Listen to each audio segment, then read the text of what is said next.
Yeah. What's up? You gotta keep them operated. Citizen sleeper. Hot. This many. 7? 8? I don't know. They're really into it. Cool game. Finish it up. DLC 3. The Purge.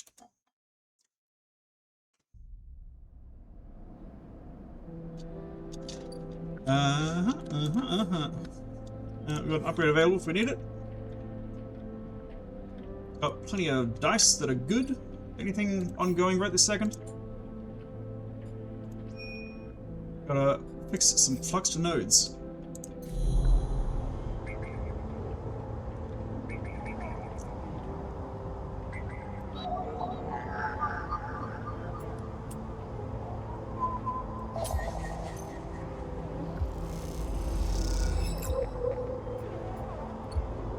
I think I did 2 of them last time, and that is the 3rd and we're done. Ooh, it's sure been a while.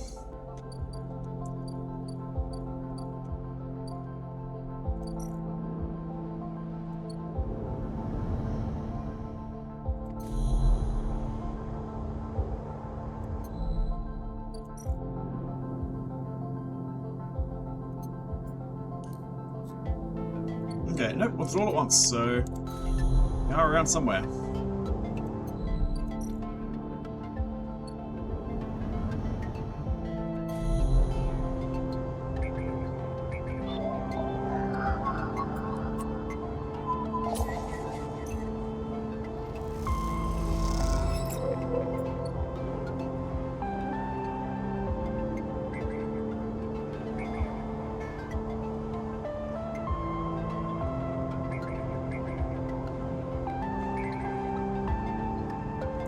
Maybe at the top.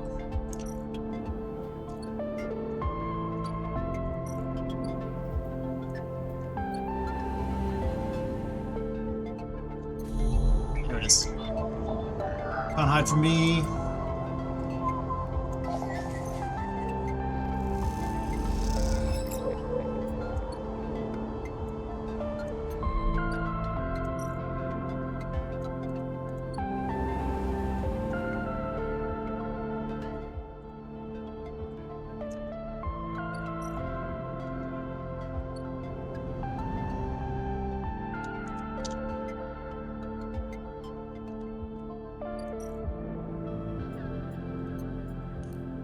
Peak has tracked flux nodes in the low end, hub, and shipyard. They want the data extracted from all 3. Here you go, Peak.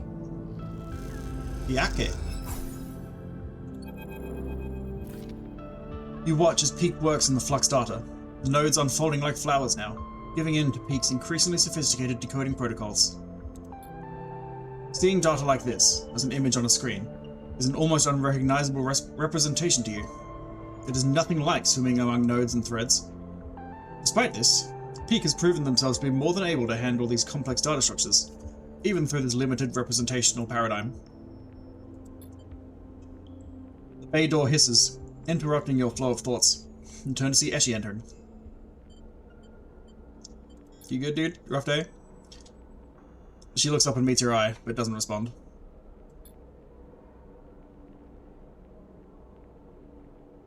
As she stalks into the bay, head down. She looks tired and not in the mood to talk. At the weapon hunt, Peak asks, without turning from their screen. Slow, unsuccessful, tedious. She slams a bag down on a crate and hops up to sit on it. You still unpicking balls of yarn? With the sleeper's help, Peak smiles. They brought me some good stuff this cycle. Maybe they could help you find the weapons you were smuggling? It's clear that Eshi doesn't appreciate Peak's tone. Oh, she was smuggling weapons and Peak didn't know and disapproves. Oh my. Uh-huh, Eshi replies. And whoever took them better be making the most of the rapidly shortening lifespan right now. Damn, is she gonna kill a guy? Eshi. Peak cuts in without looking away from the console. We talked about this. This is my mistake, Peak, and I'll fix it how I want. She folds her arms. I know one of the factions of the flotilla has taken them. I just need to find out He holds up a hand. You lean in towards the screen. Son of a... What? Son of a what? Finish your sentence, Peak. They hid it in the wake of the wave. Peakers are whispering to themselves. It's alive. It's alive! They lean back in their chair. She crosses over to look at the screen. Alive? Well, it's growing. It's processing. It's quietly working away in the dark. Look! You cross over to the screen and stand beside Eshi. In it, you can see that Peak has all 4 nodes decoded, and the pattern of shadows from inside them sit on the screen like dark stains. Then you notice it. The movement. The thin threads cross from one stain to another. As you watch, you notice that the movement only ever happens in your peripheral vision, as if this thing, the shadow, knows it is being watched. This is how the other flux nodes appeared. Peak rubs their eyes. They weren't fluxed by the wave, they were corrupted after the fact. This thing, this shadow that entered in the wake of the wave, it corrupted them. But it made the corruption look like the result of the flux. It made it look like Flux Imperium did it, that naughty boy. It's a sleight of hand. Peak runs a hand through their hair. The flux wave is so massive, so complex, that it opens up the systems to be attacked. As it reconfigures exposed systems, this shadow is broadcast in, implanted inside. The wave from the CAN channel. It's a brute force wave hitting every system in Hellion. Once the systems are vulnerable, Peak looks pale. Their eyes reflect on the screens. Flux isn't what is attacking the systems. It's a siege weapon, a Trojan horse. Then this thing takes over. Peak sits back in their chair. He's already on the eye. Wait. As she rubs her forehead. You're telling me there's a CAN channel in the system? Shit. Peak isn't listening. This is bad. We have to take this to someone. Peak looks desperately at you. I don't remember who these people are. Helen was the representative of... Hababe? Those guys? Howdy, Paramillion. What else is massive?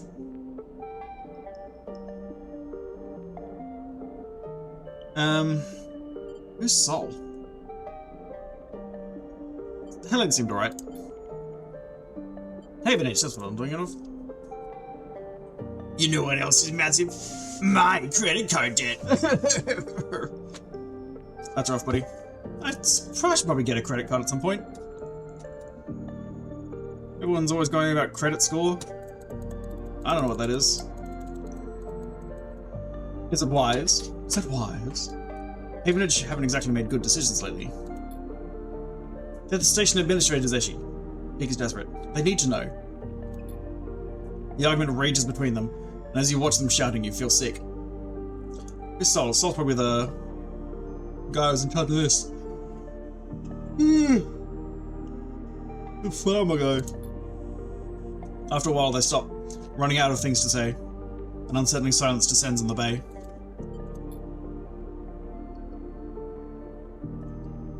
I need more time, Peak says quietly. I need to look at solutions, try to build a case, collate the evidence. We mess this up. Look down at their hands.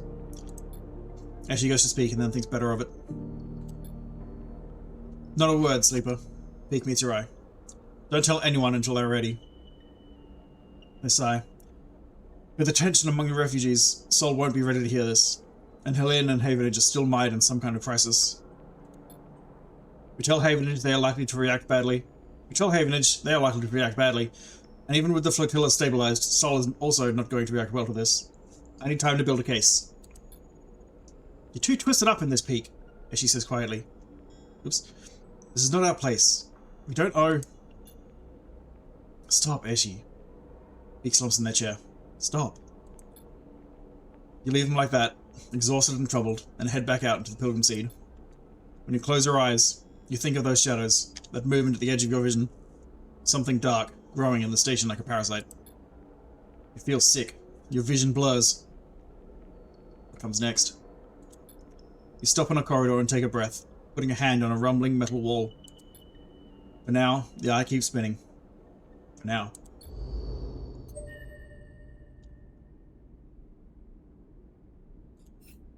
Cool. Okay, now I do nothing for 2 days. Oops.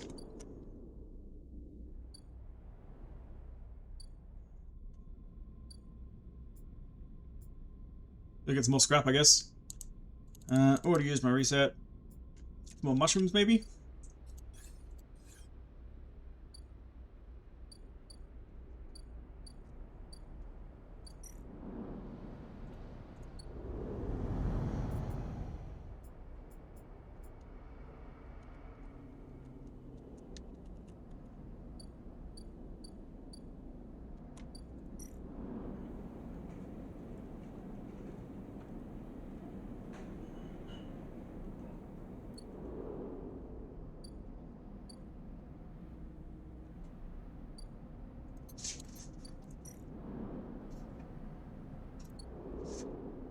Yeah, not really much to do.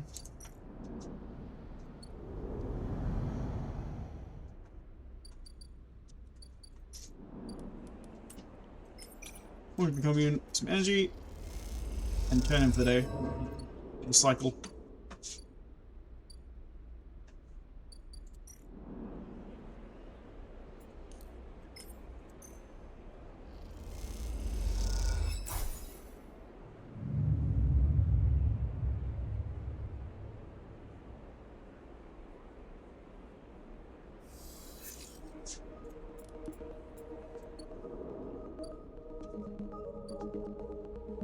What's the mushrooms doing?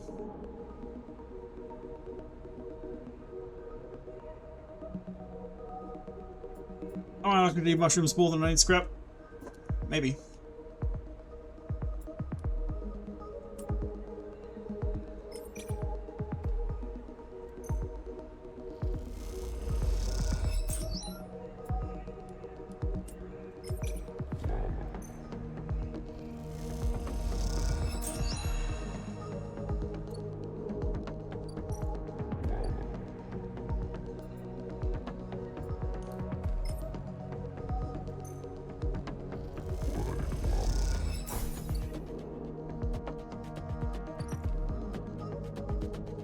I think I'm also going to put extra point to endure.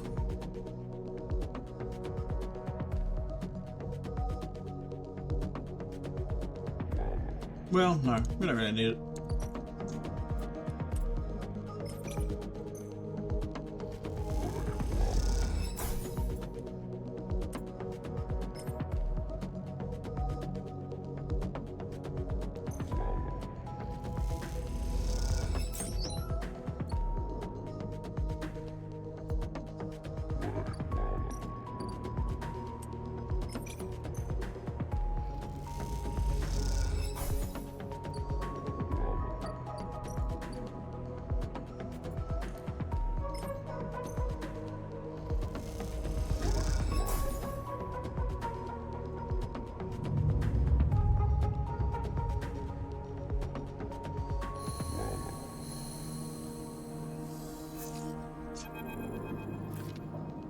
Sleeper. Peak is waiting for you in the corridor. It's time. Peak looks pale and disheveled, with heavy marks under their eyes and strands of hair sticking to their face. Time for what? I'm ready. Who are we talking to? Peak holds up a thumbnail-sized drive. All the drives are thumbnail-sized. Every time they're talking about drives, they always say they're thumbnail-sized drives. All the data I have compiled on the flux event, the effects of the wave, and the structures that hide within it. I'm here. You look at the tiny drive, basket of dark secrets. I've annotated it to the best of my ability. Anyone should be able to understand the threat, the potential in this. It makes for grim reading. Without intervention, the Eye will suffer a cascading collapse of systems, just like the colonies of Ember's moons. Sure. He grimaces. As I can be. The evidence all points in one direction. It all points to Harry Styles. And probably the other guys. I don't really know who else is in One Direction. Sorry, One Direction boys. One of them's called Liam. One of them's called a name that starts with N, perhaps? Niall Horan. But enough about that. Peek looks at the drive. This shadow in the flux, this protocol, is so hard to pin down. It adapts to any countermeasure I've tried to deploy. It is like trying to hold water in a cage. It slips straight through. Let me try. I'll fucking hack him. I'll hack him right up. Pete closes their hand around the drive. We need help, Sleeper. This is about everyone on the station. We have to set up a meeting. Tell someone who can do something about all this. Who do you reckon? Or perhaps, he gets thoughtfully, we've been thinking about this all wrong. Says Glint. Why make a choice when we can tell both of them? Why pick a side when the only side in this entire thing is one we all need to take? Yeah, that's the more reasonable option. More reasonable course of action. Peak speaks as they think, their words barely keeping pace with their thoughts. We need to resist this together, or we will fail. We need everyone on board, Sleeper. That's the only way. Send the data to both. Yeah, no shit, dude. I'm glad you see it too. Yeah, look away. Another flux event is coming. I'm sure of it. And I'm not sure we can survive without help. Peek opens their hand and holds the drive out for you to take. You need to do this, Sleeper. I can't. You know Sol, you know Helene. They trust you. To them, I'm just another spacer, but you're a part of this place. Hearing someone else say it hits you hard. You are a part of the Eye. Peek is right. But right now, that feels more like a weakness than a strength. Set up a data relay at the cordon. It's neutral ground. Take the data and send it out to Havenage and the flotilla. Once they receive it, they will come. You can be sure of that. They will come. You will meet them there, and take them through it all. No one can do a better job. They tuck a strand of hair behind their ear. Okay, come with me. I can't. It would only draw suspicion on you. Havenage want nothing to do with us, and Sol is paranoid at best. He tentatively puts a hand on your shoulder. Thank you, Sleeper. I know this is hard, but we have to move forward. We can't keep this to ourselves anymore. They step back, looking thin and pale in the harsh station light. Come talk to me once it's done. And they slip away into the Eye.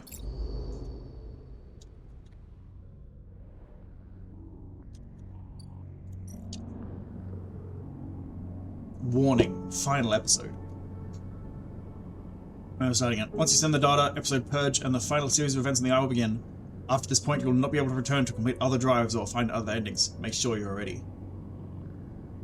Yep, done with everything else, I reckon. Could spend a couple days just farming resources, just in case.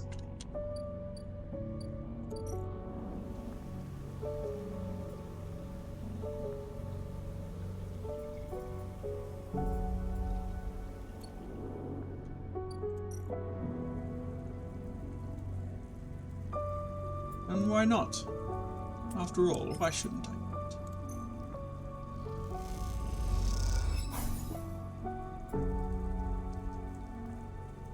Oh, whoops.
But enough of that.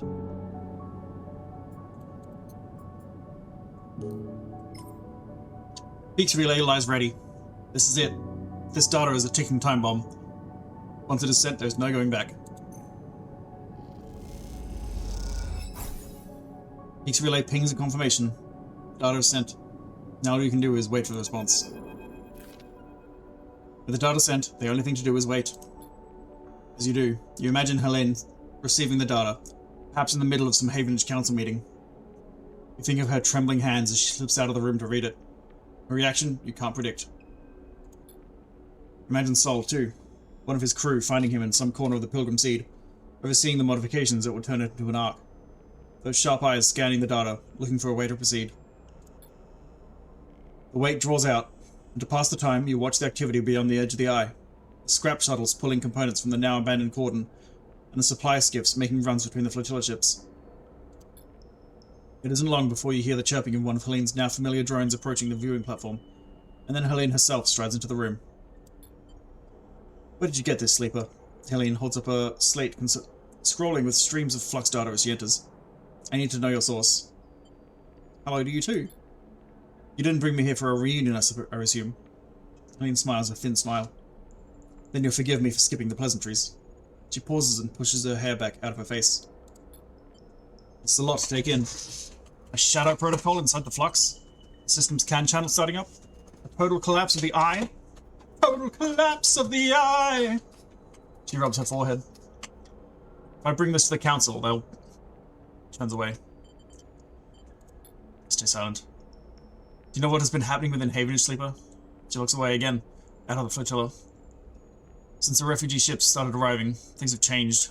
It's chaos. No one can settle on a single issue. There's division at every vote. But in the division, only one group prospers. The hardliners. As each councillor gets tired of the arguments, gets tired of compromise, they become more attracted to the easy answers. Flotilla is to blame, the refugees are opportunists, the eye must be defended. And now you're telling me that they brought something to the eye that will cause its collapse? They didn't bring it. It happened separately. Doesn't matter, Sleeper. That is all the councillors were here. She closes her eyes, a hand to her temple. Many of them already presumed that the refugees are somehow to blame. Did someone say refugees? Sol clanks into the docking bay, grinning at the situation. Speak of the devil, and well, here I am. The suit hisses as he settles on his cane. And then glances between the two of you, uncertain if she has been drawn into some elaborate plan. Sol holds out a hand to her. Sol! He nods. I believe we have spoken remotely, while the cordon was still up. He sent both of you the data. Sol laughs. Ha ha ha! Well, thank you. He raises an eyebrow. Evidence of our mutual inevitable destruction is not much of an olive branch, but I'll take it. I'm not Havenage, Helene blurts out, then corrects herself. What I mean to say is, no one person represents Havenage. That's the idea. I did not support the cordon, and I didn't support your quarantine. Sol nods. Well then, Sol glances at you. You don't mind if I get myself up to speed here? He pauses, but you get the feeling he isn't expecting an answer. 1. The flux events, the very same destabilizing waves that collapsed the colonies of the moons of Ember, have reached the station. He holds up a stubby finger. 2. According to data Sleeper provided, these events are acting as a cover for some kind of intrusive protocol, which is causing the real damage. Second finger joins the first.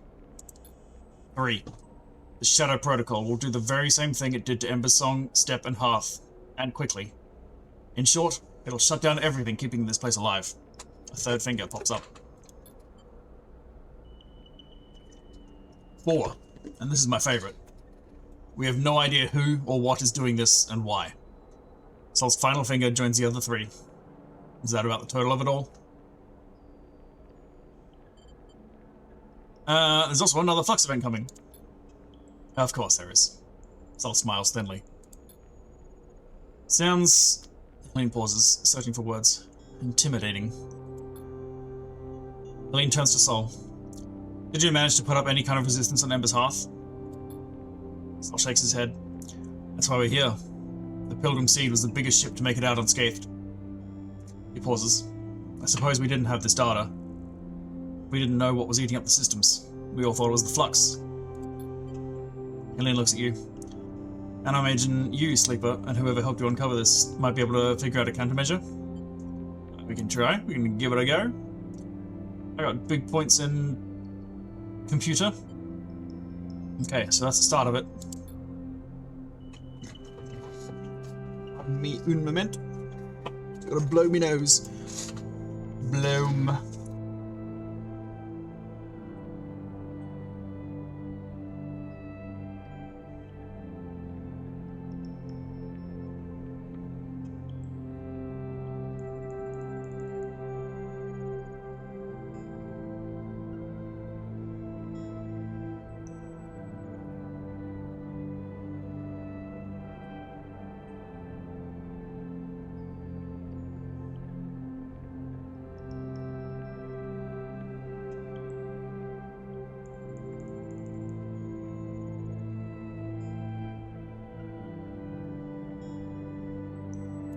Okay, hopefully a bit easier to talk when I can breathe. If you'll forgive me, Sol cuts in. Part of why I was able to save as many as I could on Ember's half was that I gave up hope early. Sol shifts his weight, his suit hissing. There were endless strategy meets, system reboots, tests and trials. I just got on with working on the Pilgrim Seed, with getting people on board. So when the second and the third and the rest of the Flux events hit, we were ready to go. So if I can offer you some advice, Miss Not Havenage, it is to give up on that line of thought you have, that hope, to start the evacuation now, right this cycle. Sol looks out of the observation deck towards the Pilgrim Seed. I've already started the process of converting the remaining volume of the Pilgrim Seed for human habitation. With Havenage's resources, I dare say we could finish the job with time to spare. Sol scratches at his beard. I know it's hard, and I know it's sudden. You have to give up hope. We have to run. There'll be no heroes here. Just those that keep living, and those that don't. Fuck you, Sol. I'm a fucking hero. I'm gonna defeat the monster and save the day. Helene listens in silence, making calculations. She looks out at the bulk of the Pilgrim Seed, which, despite all its vastness, is dwarfed by the eye as a whole. Something flickers in her eyes. She opens her mouth to speak, and she stops frozen. Let me think. Helene rubs her temple. I need a moment.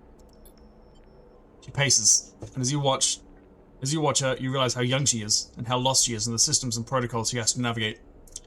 You can almost see the strings and ties that bind her, glinting like webs in the wide space of the observation platform. Purge it! The name of the DLC is Purge! Helene stops pacing. But with what resources? The data you sent me, this thing is a shadow, uncontrollable, untraceable. I'll wrangle it. Perhaps with the full contingent to the Havenage Systems Department, but that would require hundreds of work orders to be overlooked. Maintenance schedules abandoned. She looks away. Getting that through the council, would that even be possible? She glances at Sol, who is patiently watching, patiently listening. I'll just do it without him. Impossible. And he looks at the slate again. I'll take this to the council. Force him to listen. Force him to act. You both jump as someone loudly clears their throat nearby. Your eyes jump to the dark entryway that Helene emerged from just minutes ago. Don't be the fucking dickhead. Okay, it's a new guy. What a cozy little meeting this is. A man steps in the shadows, dressed in the same style of Havenage overalls as Helene. And I must say, that is some very incendiary rhetoric you're using, Councillor Helene. You glance at Helene, and her face drops immediately. Kemp. She curses under her breath. Sol shifts his weight on his cane, but otherwise remains still, like a casual observer. Fighting against Havenage with an interloper. He gestures at Sol. Everyone will be so disappointed. Kemp smiles a bright smile. Some of the councillors had such high hopes for our youngest member. The smile drops. I, of course, never let novelty distract from the importance of experience. Fuck you, Kemp! Helene stares daggers at Kemp. Enough of this petty shit, Kemp. You need to see this. She holds out her slate with an outstretched arm. The games are over. No more point scoring, no more lobbying. You and your hardliners need to stop. This is something real. Kemp calmly takes the slate and prods the screen, scrolling through the flux data. His face betrays nothing, but you see some complex calculation flickering in his sharp eyes. Kemp lowers the slate slowly, and smiles at Helene. And what do you think this shows? Helene frowns. You play games? You can read. The flux is a carrier signal for some shadow protocol, most likely corporate in nature. Maybe it's Solheim re-emerging to claim their station. Maybe it's a takeover. But either way, the station is under threat. You're right about that. The rest? Conjecture. Kemp rubs his chin. What we have is a virus in our systems, which emerged precisely when the flotilla arrived. In fact, it times in perfectly with a mysterious event that freed them. So what I see is a hostile cyber warfare attack, instigated by dissidents that fled Ember's moons after committing terrorist attacks on their own soil. Kemp's face darkens. That is the order of the facts. Nothing more and nothing less. Facts I'll be happy to present to the council. Kemp tightens his grip on the slate. Okay, we have to kill this guy right now. Helene laughs. You think that's the only copy of that data, you sanctimonious shit? No, I don't. Kemp smiles. But who do you think they'll listen to, Helene? Especially after I tell everyone about the little clandestine meeting. You couldn't win power by Havenage's systems, by our laws, so you resort to this? Kemp shakes his head. The law is with me. It's as simple as that. He gestures, and out of the shadows 2 Havenage security officers appear. Now, no need for that. Sol suddenly speaks up. Silence had meant Kemp had stopped paying attention to him, but now you notice he has backup of his own. Oh! A group of his crew stand at the edges of the room. They're carrying long, boxy guns. You've never seen anything like them on the eye. Glossy XPR logos glint along their barrels. These are Eshi's guns. Kemp freezes, and the officers hesitate, holding back in the doorway. Be careful there, outsider, he stutters. Kill me and Havenage will never forget. Sol waves a hand at him. No one is killing anyone, so let's calm down. Sol scratches his beard, but I'm gonna have to ask you to leave. Helene glances at him, and he gives her a gentle nod. And you'll leave your colleague here with me. He raises an eyebrow. We haven't finished our conversation. Kemp laughs and shakes his head. You're finished, Helene. The council will never allow you back after this. Then he turns and walks out of the observation deck, taking his officers with him. You all pause to catch your breath. Helene looks ready to collapse. Sol flexes inside his suit, nodding at his crew to check that Kemp is fully retreated. Sol wrenches part of his suit back into place, grimacing. Your friends leave a lot to be desired. Shoots a glance at Helene. Seems like support for the evacuation might be a hard ask. Helene doesn't respond. She stares out at the Pilgrim Seed once more, trying to process what's in front of her. She sighs and turns back to you both. I won't call for an evacuation. She looks at Sol. Maybe that's a fatal mistake, but I can't do it. You gotta. He ignores you, yeah. But I won't block it either. If people want to leave, the Havenage will let them. That is what I will propose to the council. If they let me speak.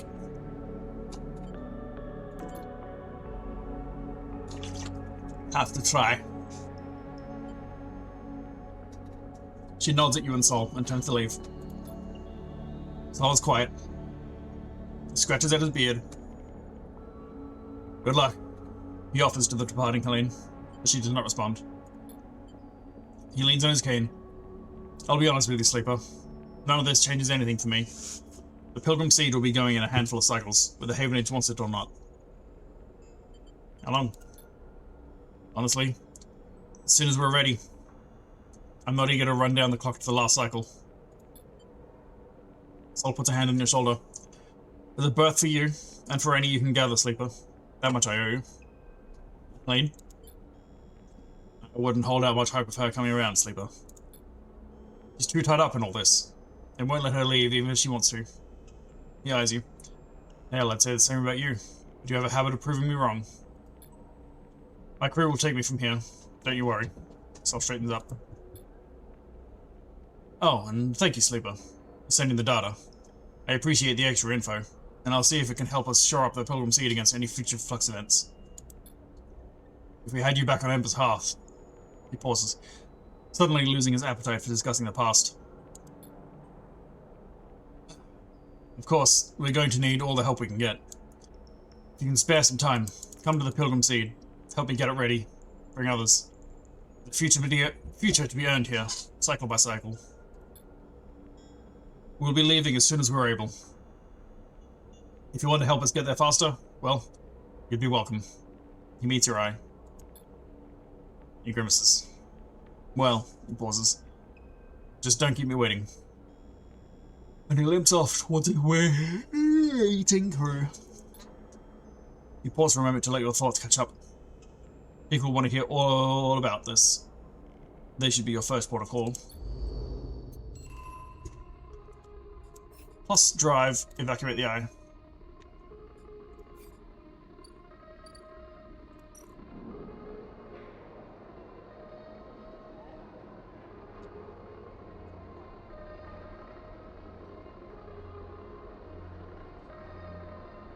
Building berths into the vast bulkheads of the Pilgrim Sea did a huge job, and still needs every able-bodied engineer to help. And the evacuees will need many supplies for the trip to Starwood Belt.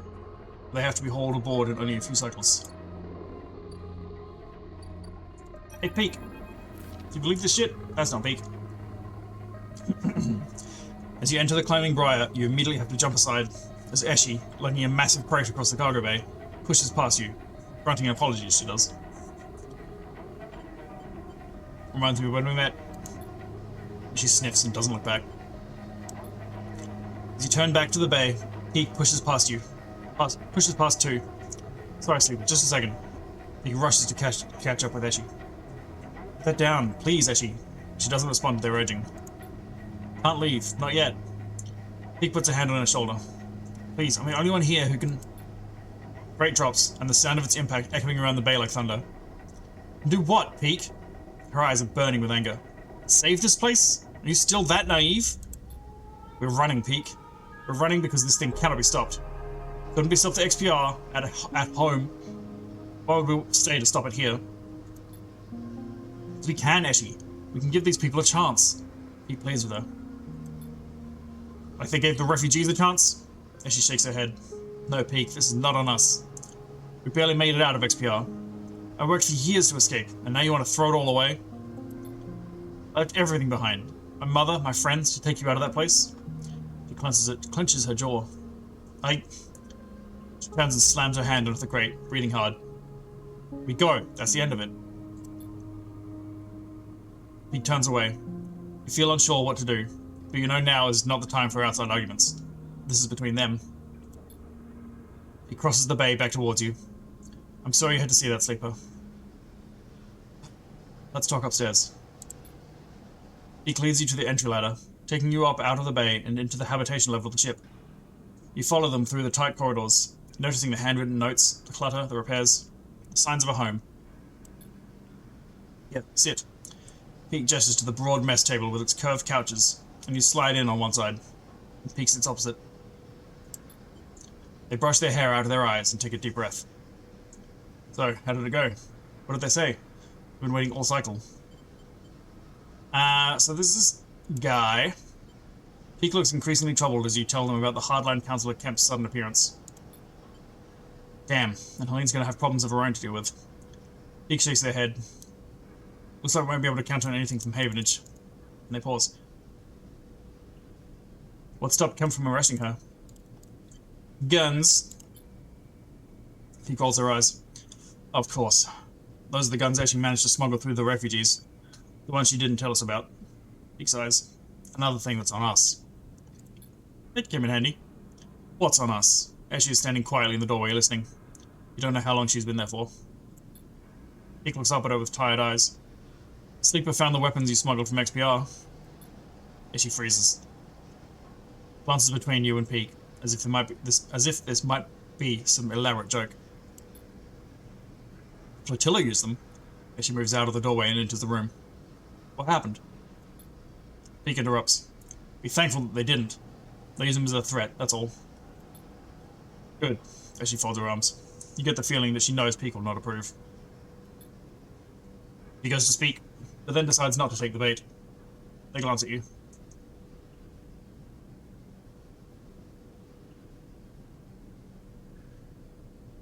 I'm sure you've heard enough of us arguing this cycle, Sleeper. Peak shoots a look at Eshi. But our introduction of those weapons into the equation are just another reason why we cannot simply run away.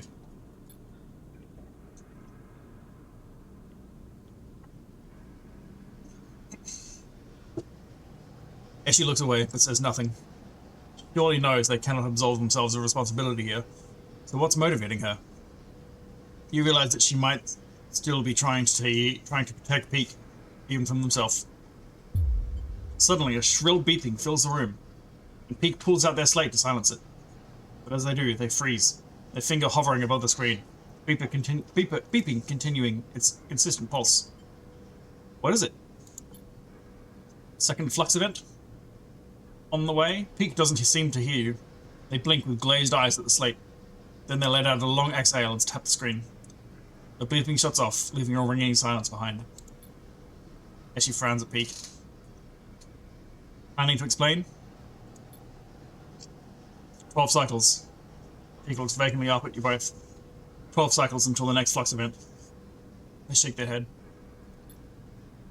I've been using the arrays in the Briar to look towards the center of the system, to approximately where the CAN channel should be. Just this moment, they detected a signal from the inner system.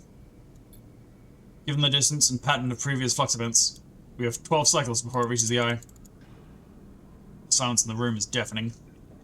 12 cycles. That's it. Before a second wave hits. And this place... Peak interrupts your thoughts. We start now. That's the end of it. Peak stands up to face Eshi. You want to take the Briar and run, Eshi? That's on you. But I won't do it. They take a deep breath. I'll be here, Sleeper. For every cycle it takes, trying to find a solution. I'll need your help. Their eyes meet yours, and you see a wild desperation flickering there. Find something. The sooner we have a plan, the better.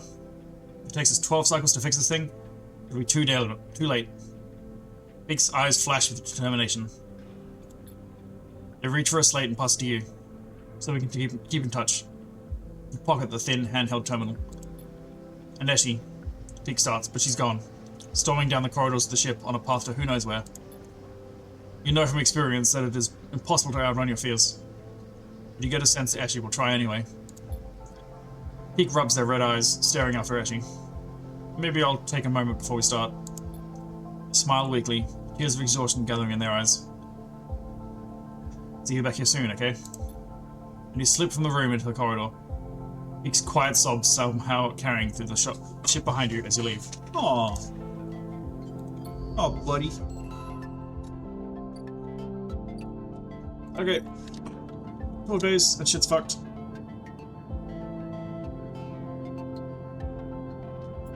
I think I'm gonna prioritize this. Let's use these 4s on this +2.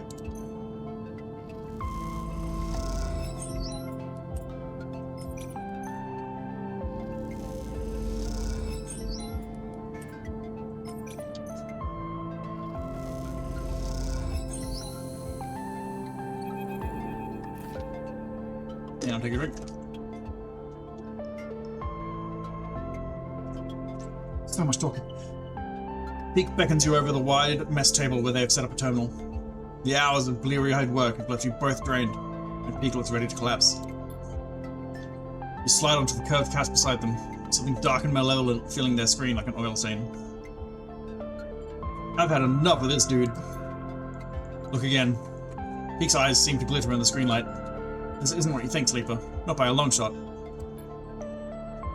You look again at the screen, leaning in close to the dark, curved shape to see its texture. You see whorls and currents like a river. A dark flow, unlike the Shadow Protocol's dark tangle. You know exactly what this is.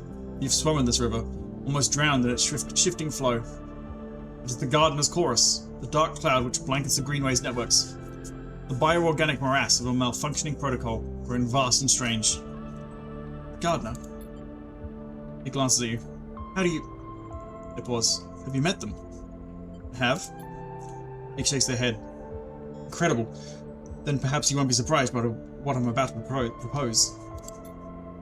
Peak meets your eye. Everything I have tried to do to contain the Shadow Protocol has been a failure. It slips through any containment, absorbs any countermeasure. That, unfortunately, is an unavoidable fact. Meow, lass. What World of Darkness? You playing some Vampire the Masquerade? Or is this some 14 stuff? And yet the eye still spins. The Shadow Protocol is being slowed, partially contained. It is spread across the station, as we have seen. but in reduced pockets, fragments. So I started to look outside of our test cases. Outside of these fragments we've been able to poking in, prodding around in our little lab. He smiles. And look what I found. He taps a key on their terminal and you realize the screen is showing a recording of the data flow inside the eye's networks, sampled from hundreds of points around the greenway. You watch as a subtle shift occurs at the edge of the flowing dark curve that blankets the greenway. Something spreading like an ink stain. Somehow darker than black, it bleeds across. Shadow protocol. Now watch. Peak eagerly points at the screen.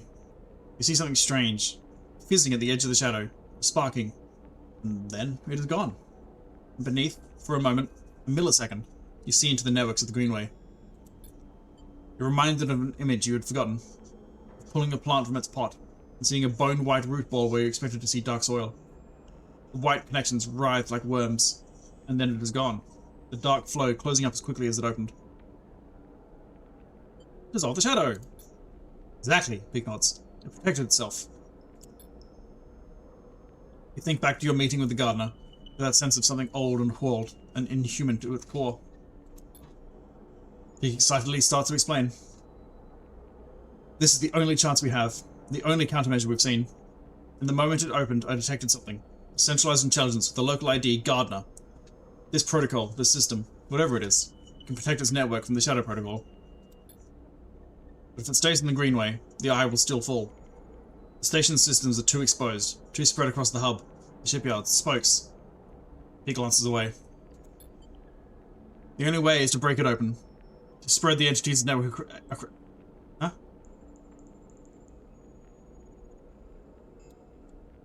The only way is to break it open, to spread the entity's network, access it, expand it somehow.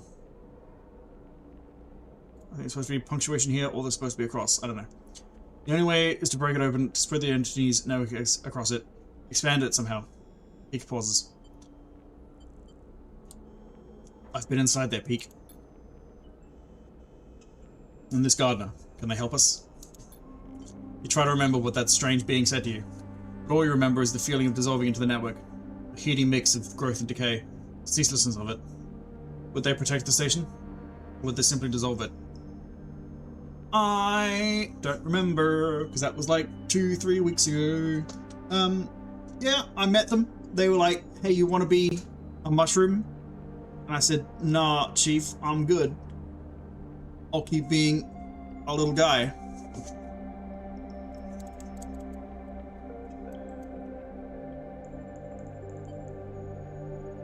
They might protect it. If they understand that if they don't protect it, then all their shit gets fucked. Peak stands up and walks away a little. They lean against the countertop, their head hanging so low that their long hair touches the work surface. You hear them breathing deeply. I don't know, Sleeper. They lift their head. I really don't know. It's a chance. Maybe. They shake their head. You know as well as Pete that this is it. You know it because over the past cycles you've run every simulation, every possibility you could think of and still come up with nothing. You've stared a hole into your screen and dreamt of that black shadow creeping in at the edges of your vision. Peak recognizes the look in your eyes. A potent cocktail of resignation and anger. Let's say we do this, Peak begins, eyeing you carefully. What do we need? They begin to answer their own question, thinking out loud. I suppose we need to do two things. Find a way to limit or control the gardener spread, and then reconnect the greenway. It starts pacing, the ideas coming quickly now. Controlling the spread means preparing the station. Limit the gardener's network to key systems. We don't want it taking everything, we just need it to protect the station's core functionality. Then we need to connect the greenway. Hook it back up to the main line of the network. Those systems will be prepared. They should connect, and the gardener will spread along the paths we've prepared. At least, that's my theory. Peak grimaces. But if we don't prepare correctly, the gardener might not spread. Or it might spread to everything. Peak closes their eyes. And after that, things might get worse. Can't get worse than total collapse of the heart. Don't say it, Sleeper. Peak sits back at the terminal and brings up a map of the eye. Rotational control at the hub Life support at the Free Spoke. Power routing at the Havenage shipyards. A stab at the map with each one, marking them in red. And there's a central core. As I understand it, it's somewhere on the rim. I'd need to find it. They push their hair out of their face. We seed the gardener in all those places. How are we going to do that? Transplant or bait? Probably transplant. Make the whole thing green. I never knew there was so much green in the whole galaxy. Of course, the gardener needs plants to care for. That is what their protocol dictates. They must have been part of the farming management systems of the Eye, back when Solheim built it. We seed greenway plants into those systems, and the gardener will seek them out. Protect them. It's a wild idea, but it could work. But we'll need a way into those systems. Havenage had most of them locked down for safety purposes. We can't just walk in. I know a guy. Someone of the Havenage systems team? Yeah. I don't remember his name right now. Fang! You nod. After everything he dragged you through, you feel like Fang still owes you. You pay him a visit. Motherfucking Fang, which never took my chip out for the entire questline and let me get attacked by 2 different bounty hunters? What the fuck, Fang? Okay, well, Beak looks at you sideways. I guess we should pay him a visit. Lead the way. You both leave the ship, carried forward by the excitement of the plan, and an eagerness not to look at the details too closely. You push any lingering questions to the back of your mind. Time to head to Fang's Bay.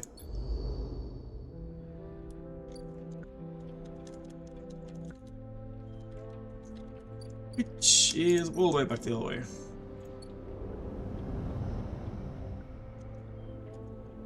Here somewhere?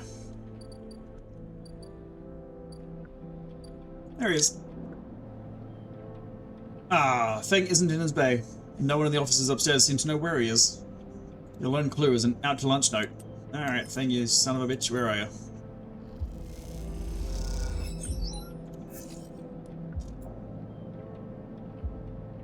What's the downside? Just lose energy? That's fine.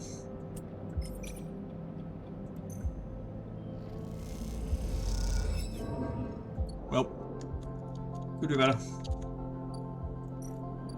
Fists, my dude! Yum yum yum!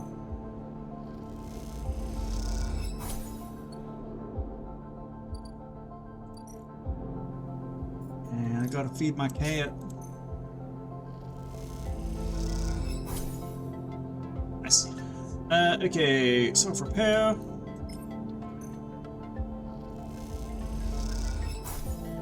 And that's it for that day.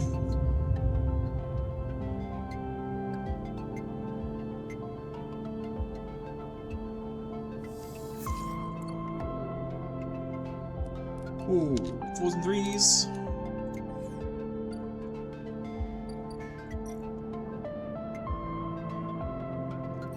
Oops, into it.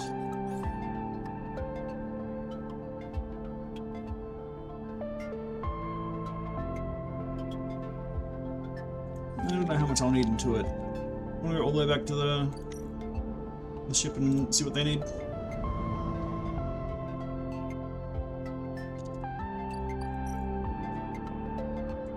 Engineer and endure. Yeah, okay, I don't want to be throwing intuits down.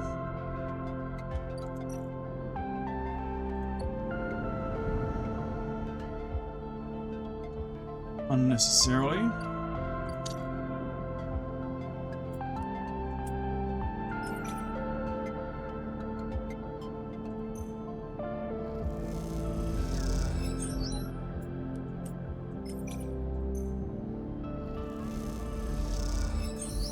Nice. That's it. No more wasting time. He sighs and pulls out the slate. Crack open a box on the side of the base shutter and wire the slate to what's inside. Maybe your friend has a Havenage passcode or something inside. He shoots you a glance. Something they wouldn't mind if we borrow. Yep, let's be quick. Fine. Peak nods without looking up. I'm going as quick as I can. For a few tense moments, the shutter jerks and begins grinding open. The noise making you jump. Let's get inside. Peak glances around. Quickly. You slip into the dark of the bay, punctuated by the blinking lights of Fang's piles of servers. Somehow even more disordered than before. Peak makes a beeline for the desk at the center, scattered with tools and components. I flick on a lamp and stare at the mess. You sure this person can help us? You're a little disordered. You're interrupted by the sound of footsteps from the entrance. Someone has come in behind you. Peak freezes. I could swear I closed the shutter when I left. Feng leans on a stack of servers near the entrance. Must be getting forgetful. He grins at you. So sloppy. I'm the one who makes the joke, Sleeper. Don't start. Feng raises an eyebrow. Thought you'd come rob an old friend, is that the plan? Where have you been? I have a feeling you know that already. Do I? Oh, you off doing Haven stuff? Or you're over at the bar? Feng picks up a tool from the server top, turning it in the light. I've been investigating that event which hit the station several cycles back. I've heard it called the Flux. Dun dun dun! He cuts in. That's why we're here. Feng smiles, pleased with himself. I guessed as much. I saw changes in the old system architectures almost immediately. Some of them have been running since the first days of the station, and so when I saw new patterns, shifts in logic, I knew something must have happened. These past cycles I've been doing a total inventory of the core systems, from the hub to the rim. He grins. I've surprised myself, to be honest. I didn't think I had it in me. Peak seems unamused. And what'd you find? That's the thing. There's something, all twisted up in the systems and protocols, but every time I look at it, it disappears. Peak finishes. Feng turns to you. They always do that. Peak ignores him. It's a shadow protocol. It masks itself somehow, bedding into the gaps between the systems in the negative space. It's slowly filling every system in the station, slowly taking over. And we need to stop it. You need to grant us access to all the core systems of the station. Rotational control, life support. Feng holds up a hand. Whoa, whoa, whoa, whoa, whoa. Slow down there. Hold your horses. I don't even know your name. Feng shakes his head. And you're asking for the keys to the castle? King of the castle, king of the castle. Can't be done. Feng, it's me! Feng pauses and glances between both of you. How long have I known this one, Sleeper? How long have you known this one, Sleeper? I know I owe you, but I also know that you trust too easily. Sorry to say it. He cuts in. I can vouch for myself. I came to the Eye on the run from an XPR colony, Hawthorne. The intent is to keep running until we hit the Starboard Belt. But since I have been here, I've done everything in my power to protect this place. I've helped to stabilize the refugee flotilla, to investigate the flux, to identify and make a plan to purge the shadow protocol from the station's systems. Meanwhile, Havenage has done everything to stop and slow these actions. I've proven myself a friend to the people of this station, not the administration, many times over. And I will not be doubted by someone who wears the badge of this corrupt administration. Peak fixes Feng with a hard look. Feng looks down at his Havenage jacket and shrugs. This is all I have in my wardrobe. Look, I have no love for the council either, friend, but someone has to run this place. And that someone is me. Feng walks over to the workbench where you're both standing, and digs a slate out of the pile of tools. You want to prove yourself? Show me. He grabs the slate, and you recognize the tangled form of a flux node on the screen. He immediately starts tapping away at it, its tendrils unwinding, and the shadow, just slightly delayed, slipping out of sight. Feng leans in. Interesting, he says to himself. Before long, Peak has unfolded the system completely, and it lies splayed out like an unwound ball of string. At the center, with nowhere left to hide, is the dark stain of the shadow protocol, visible for all to see. What now? Feng asks, his eyes fixed on the screen. How do you kill it? Let Peak answer. There's one entity on the station that we have seen purging the shadow. The Gardener. Feng frowns. Who's that? Some Greenway hacker? More like an avatar of the Greenway itself. You explain the Gardener to Feng, the feeling of descending into the flowing river of consciousness. You explain the networked chorus, the non-human collective of voices. You tell him that the farming AIs offer to you to be networked. Huh?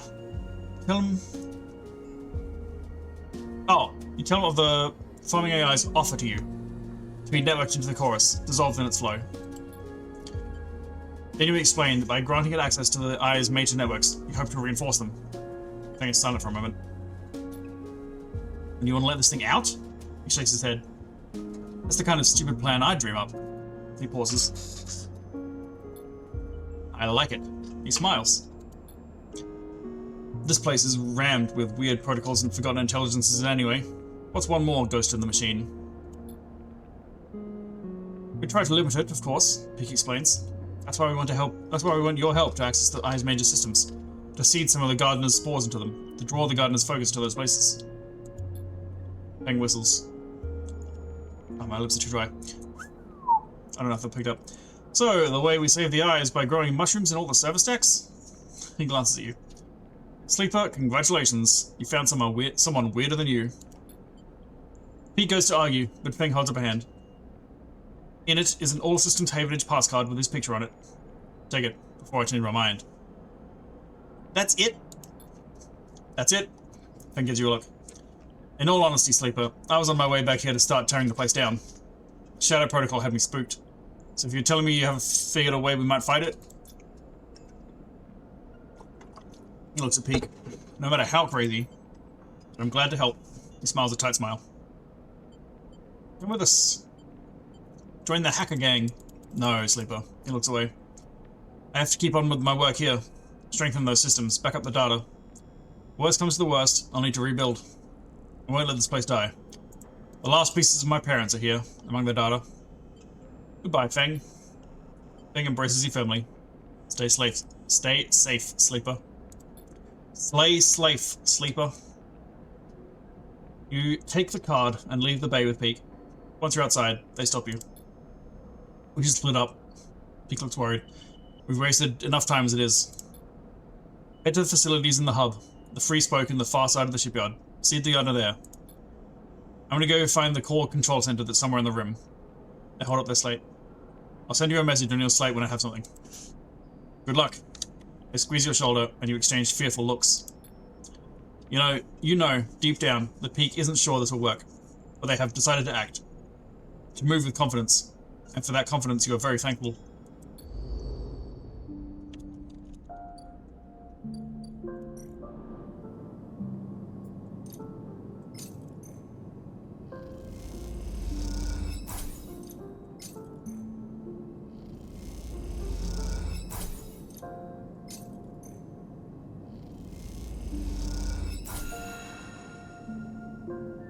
Ooh.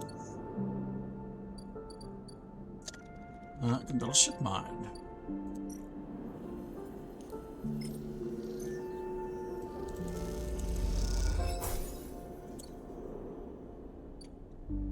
Okay. What am I doing? It's a hacker task.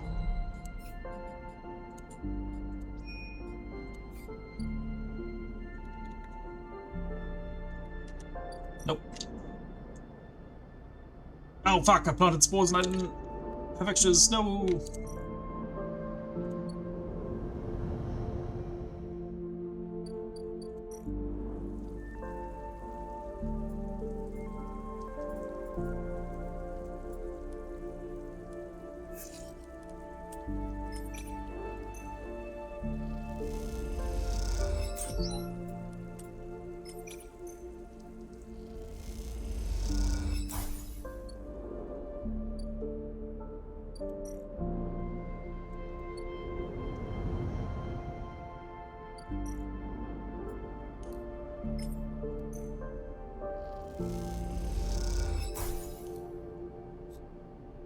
Oh, okay, not 3 per, 1 per.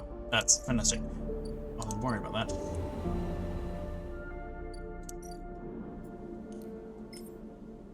Spores in the greenway implanted here will seed a garden that the gardener will be forced to protect. At least, that's the theory.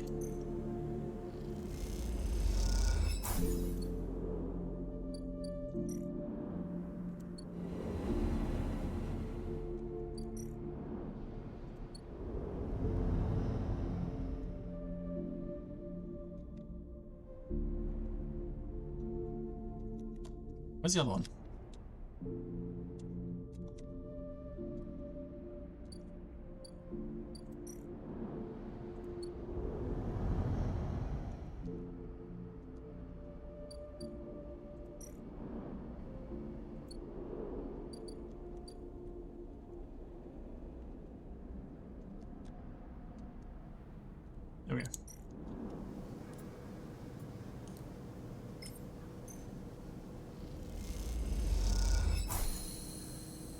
The garden is implanted, now it must grow.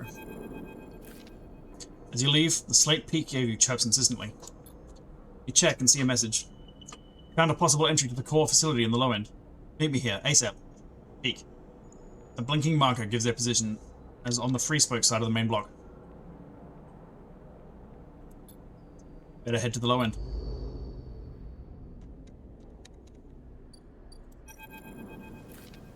You arrive at the coordinates given by Peak Slate, a run-down but active corner of the low end, where a short glass-roofed alley turns off from one of the main thoroughfares. You wait in the mouth of the alley, leaning against the wall and watching the street life go by. Children hop across grids scratched into metal floor plates, playing games of their own devising, while older residents sit and talk or play Tavla. It's hard to believe that all this is a threat. It seems so concrete.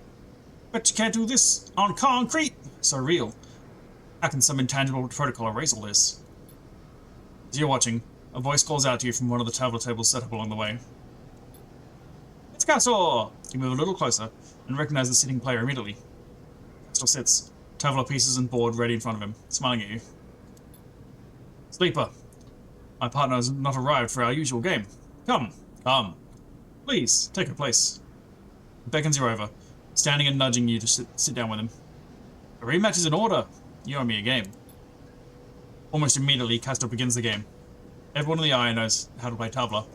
The methodical movement of the counters across their triangular points, a ready fit for the rhythm of life on a ramp to a spaceship. Is it backgammon? I don't know how to play backgammon. Most games begin in the same way. Oh, backgammon tutorial? Tavla tutorial? With each player moving with independence, focused only on achieving their optimal early game setup. There is a moment in each game where it becomes necessary to notice the other player, to anticipate the crossing of the counters across the board. Point of contact, when routine becomes negotiation, negotiation is conflict. As this moment arrives, the subtle shift in the texture of the interaction, Castor begins to speak. I find myself surprised by you continually, Sleeper. He looks over his glasses at you. The way you conduct yourself, for example, suggests an anxious refrain, a defensive, protective quality. But in your Tavla game, he pauses to move a counter. I see only risk. What are you talking about? Risk, Sleeper. I'm talking about risk. Sleeper, we have to lock down all of Asia to get +7 army every turn.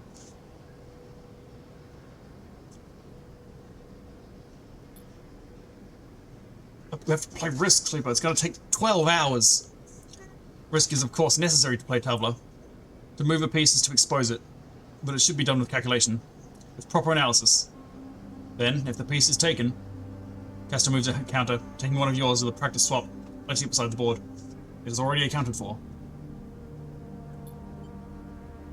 But you moved forward with abandon, as if Risk was just a secondary effective action. Consequence, not its primary guide. He gestures for you to take your turn. A cause. I play my way. He smiles. Indeed, indeed. That is all I seek. You move your piece. I wonder if this changes based on how you're playing the DLC. Like if you're talking about how things are risky, but it doesn't do that if you've been working on the escape plan as well. It's locked you into being reactive, if you don't mind me saying so. You're responding, which means you're being led. He leans back to consider the board. This place, it mirrors you, Sleeper. It is also reactive. It was born from a crisis, the collapse of Solheim, and ever since it has been reacting without any central guiding principle. No analysis, no calculation. Let's look at our refugee crisis, for example. It is all reaction, all risk-taking, and little risk calculation. At first, I found the chaos enlivening, especially when trying to track its outcomes. But now I find it exhausting. He laughs. Ha ha ha! It always amuses me that this place is literally spun from the rim. Below this very stack of habitation blocks is the most important control facility in the eye. Spun from the rim. What better metaphor could you find for disorder? His face drops. Why am I telling you that? That facility is precisely why you are here. He smiles an unsettlingly warm smile. You feel a shiver through your body, as if something has changed in the air. How do you know about that? No words come out of your mouth. You feel removed from yourself, watching from behind frosted glass. Your eyes dart side to side. Inertia sets in. Castor is still smiling. The risk you are planning to take here, Sleeper, is not yours to take. Castor's tone is unshifted. He speaks as if this is still some casual conversation between passing acquaintances. You are leaping towards a chaotic outcome with no respect for risk. You see, calculating outcomes, that's my specialty. That's why I'm here. I was hired as a conduit for risk, as a collector of data that might pertain to its arrival. He removes his glasses to clean them, and you see something flicker across their surface. A shimmering stream of characters. This system, this station, is already theirs. Solheim's collapse meant a corporate fire sale. Assets changed hands. My employers, Senetstat, bought out the entire system, and for the past decades have been its one valid owner. Polishes his glasses diligently.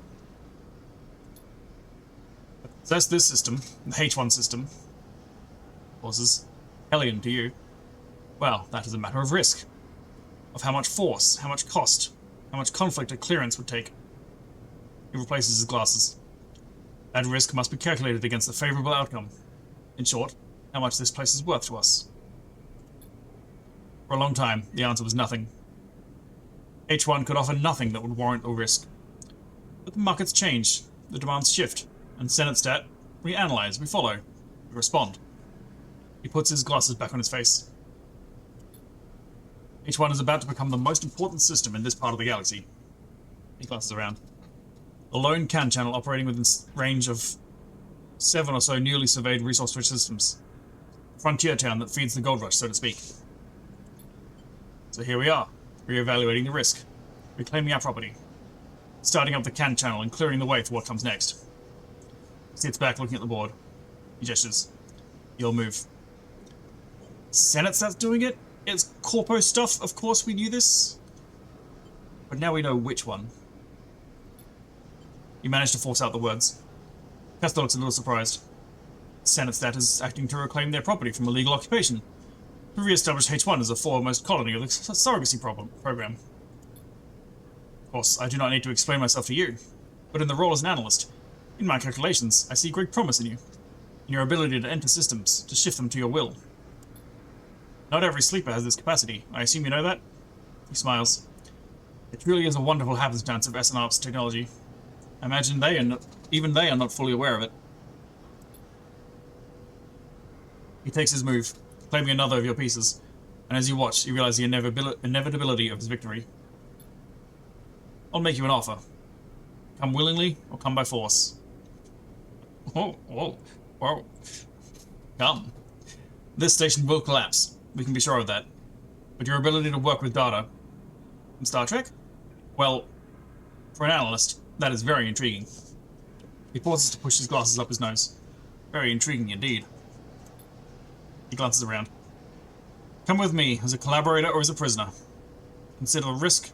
On one hand, almost certain death. On the other, a possible future. Analyst or not, you must see it. Speak now, Sleeper. The game is forfeit. You must see that. He holds out a hand. You are of value. You are needed.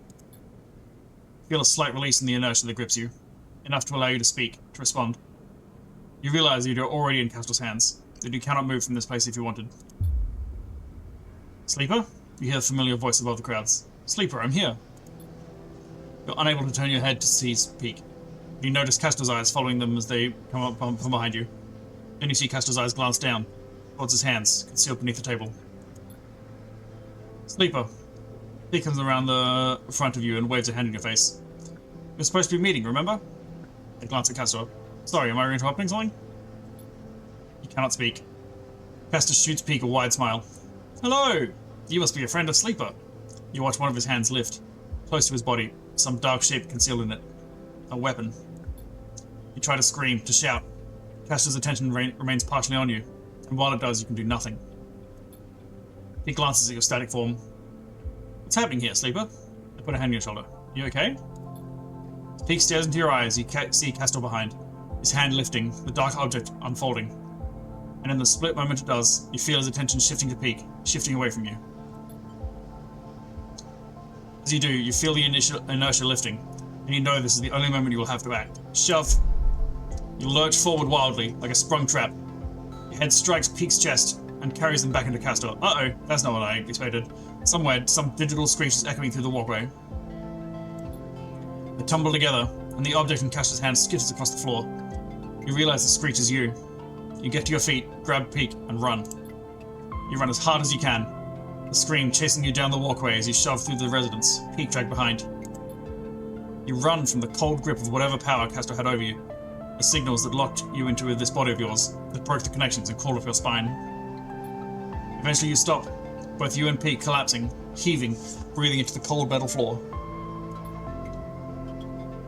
When they're able to speak, Peak asks you to explain. You can tell them everything Castor told you. About Senatstat, about their claim on the Hellion system, their reactivation of the CAN channel, the Hellion system's growing importance. It flows out of you in desperate gulps, unable to believe your own mouth as you hear these words coming back to you. All you feel is the need to push back against the cold hand on your shoulder, the vast cold eye that has turned to look at the system. The ghost limbs of corporate control that are extending their reach. Peak is quiet for a long time.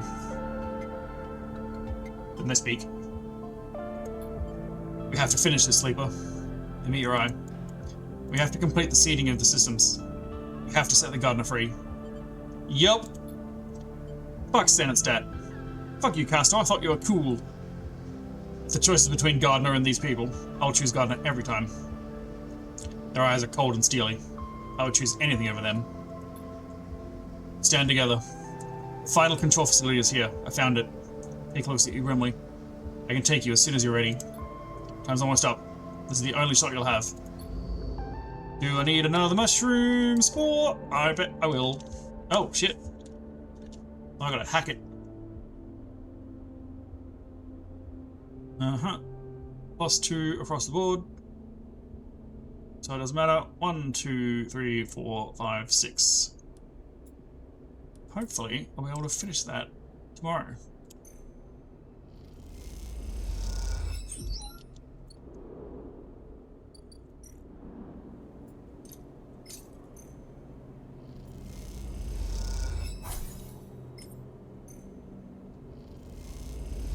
Unless I will need more mushroom spores.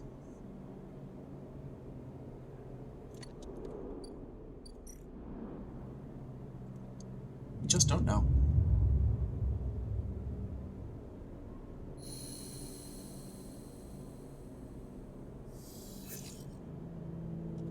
Ooh, that's not good dice.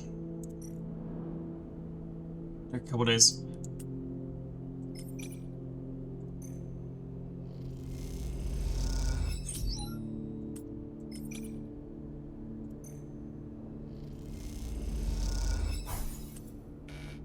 Uh-oh. Oh, that's not good. Well, it's fine.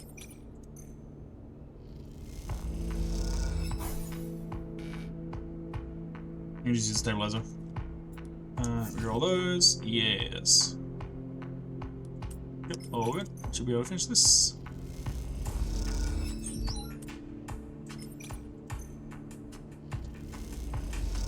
Crack that facility.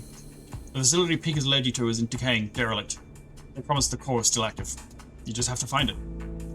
Find an old Solheim map terminal and manage to boot it back up. The skeletal map of the facility unfolds to you.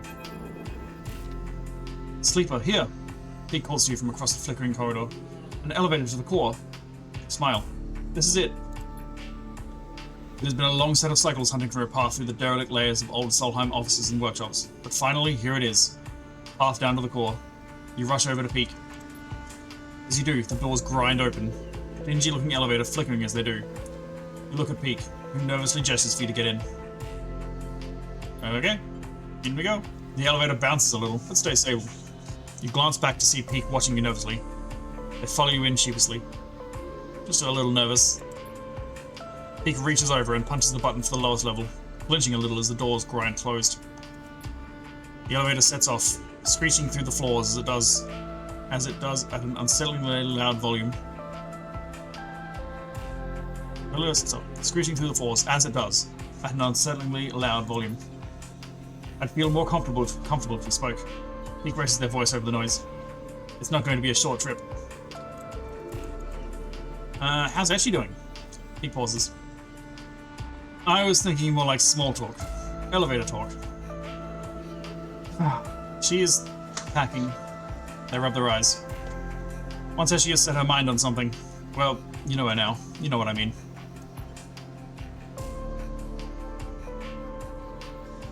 Will you leave with her? He thinks for a moment. I don't know, Sleeper. I honestly don't know. Part of me wants to run, to keep running for as long as I can. I'm used to that. But another part is done with that. Is done with denying my past, my history. If I ever want to feel complete, to feel settled, don't I need to somehow resolve the person I was with the person I am now? Pete goes quiet, and you do too. There are too many possible questions. Too many possibilities before you. It just seems easier to get on with the task at hand and leave the consequences for later. The elevator screams to a stop, and the doors ping open with a strangely cheerful beep. You glance at Peak. Time to move on. You both walk out into an atrium, still lit by some ragged-looking light panels on the ceiling, once simulating a summer sky, now degraded into a flickering blue and white tapestry of glitches. Peak crosses quickly, making a beeline for the large doors on the far side, where you can make out a fading sign in massive peeling letters. Central Control. You follow, helping them lever open the partially powered doors until the motors kick in and they spring to life, thudding open. You and Peak tumble through, across the damp metal. As you stand, you are greeted by flickering lights, thousands of them. A vast cylindrical stack of servers, processors, and transmitters dominates the center of the room, its flickering LEDs reflected in the scattered puddles that surround it. Despite the decay, the warped panels and the water leaks, it is still running, just as it has for decades and decades, since the station was first spun up. You wonder how long it has been since anyone has been in this room. You exchange wide-eyed looks with Peak. This place is a still living piece of history. What now? Peak takes a handful of mulch out from a small bag. It glitters with spores. Thank Christ I didn't have to go get more fucking mushrooms. Now we seed this place. Now we get seed everywhere. Cross to the server and start packing the mulch deep into the machinery, pushing fistfuls deep into the gaps in the paneling, laying it across hardware. Is that the right way to do that? Okay. You're the professional. As you watch them doing this, you feel a tug. Thread pulling at you. You approach the vast piece of cylindrical hardware that Peak is stuffing mulch into. You run your hands across its plated metal surface and watch the lights blink in response. As you pass, you hear a whirring, like a physical disk drive starting up. Listen. Listen. The whirring shifts alternating. Speeding up, slowing down. And as you listen, you hear it modulate into a voice. Is this that guy? Sleeper. You freeze. You are here.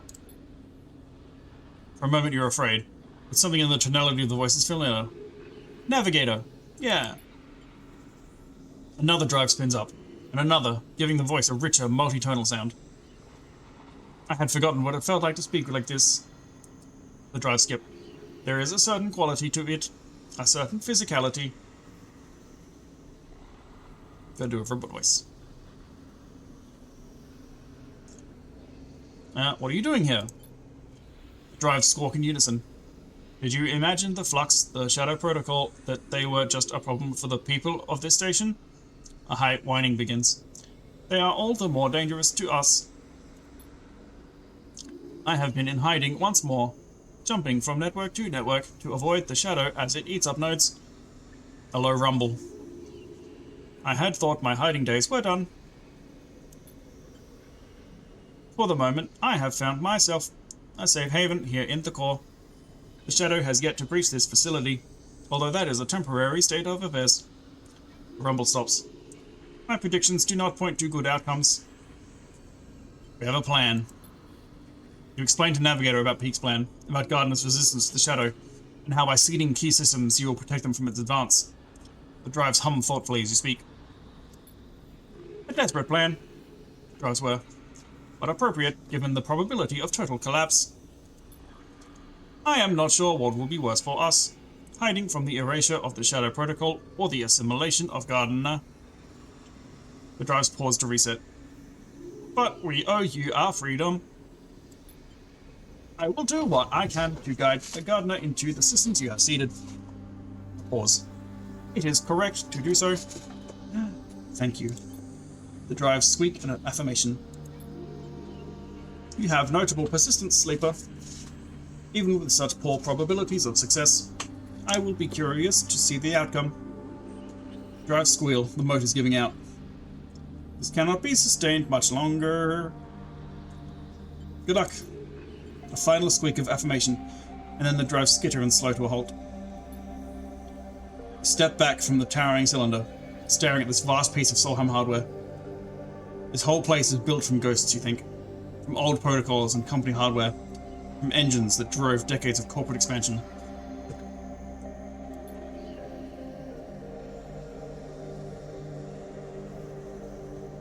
Is the eye proof that they can be shifted, bent, forced into new configurations that allow for new ways of living? Or is its inevitable collapse proof that these engines of expansion can never be anything other than a corrupt foundation? It seems to depend on who you ask. Done! Peak's shout breaks your line of thought. The heat and damp should help the spores germinate quickly. If we're lucky, there is enough time for some growth before we reconnect the Greenway. I glance at you. That's it. All the facilities seeded. We either just ensured the eye's survival, or stuffed a whole lot of soil into one of its most important commuters. And laugh weakly. Shall we go? They start to head back towards the doors and the elevator beyond. Take one last look. You wait for a moment, following the blinking lights. You wonder what might be tucked away in such a structure. What secrets it might hold, what histories. It's an intriguing prospect. While you watch the lights, you realize something. If the eye has become anything more than an offshoot, a temporary structure, it must form its own history, its own stories, stronger than anything that came before. Unlocking these Solheim secrets won't do that. The persistence, the stubborn drive to survive that is in the veins of every person in this place, that will. And that is what you're trying to save. Turn your back on the core and follow Peak back into the elevator. As you ride the car back up, Peak raises their voice over the screeching. I'm going to the Founder's Gap to finalize the connection. The moment I'm ready, I'll let you know and we let the gardener out. Sooner the better. Peak furrows their brow. If we wait until the final cycle, it'll be too late. If you want to help speed things up, go work with the flotilla. We can't make the connection until we know they're ready to go. Peak swallows. Unleashing the gardener could affect them too if we aren't careful. This will work. Peak nods, opens their mouth to speak, and closes it again. You ride the rest of the way in silence. When you reach the top, you go your separate ways. But before you do, Peak embraces you, burying their face in your shoulder. You stand there together for a moment, spinning with the eye, moving relentlessly towards an unknown future. And then they let go and slip away, the pressure of their hug fading like a bruise as you begin to leave. Ooh, sick.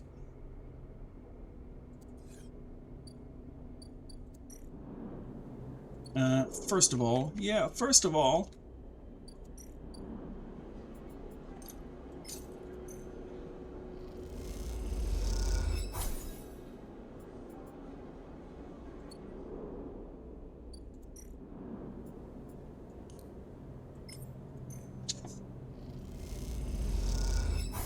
stabilizing.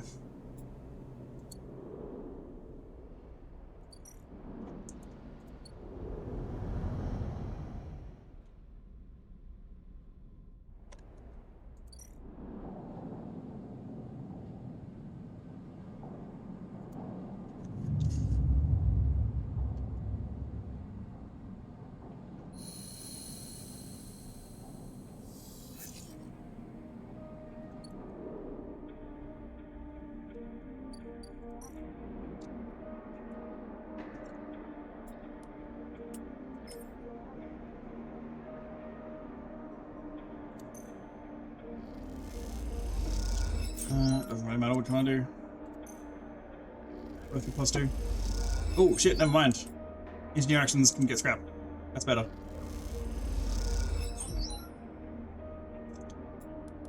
Roll 3s. For no great benefit. Oh shit! As you stop to rest in one of the Pilgrim Seed's cavernous bays, hopping up to sit in a supply crate, you hear a now familiar voice behind you. Sleeper, glad you're here. Sol's suit hisses as he clanks up towards you. I knew you'd help us out. We sure do appreciate everything you do for us. No worries, mate. I do mean it, Sleeper. He looks away down the bay, to where sparks jump from welding torches. It's a grim job to be doing without a few friends around. Sol settles beside you, flinching a little, but making himself comfortable on the crate. Seems the word got out, this way or that.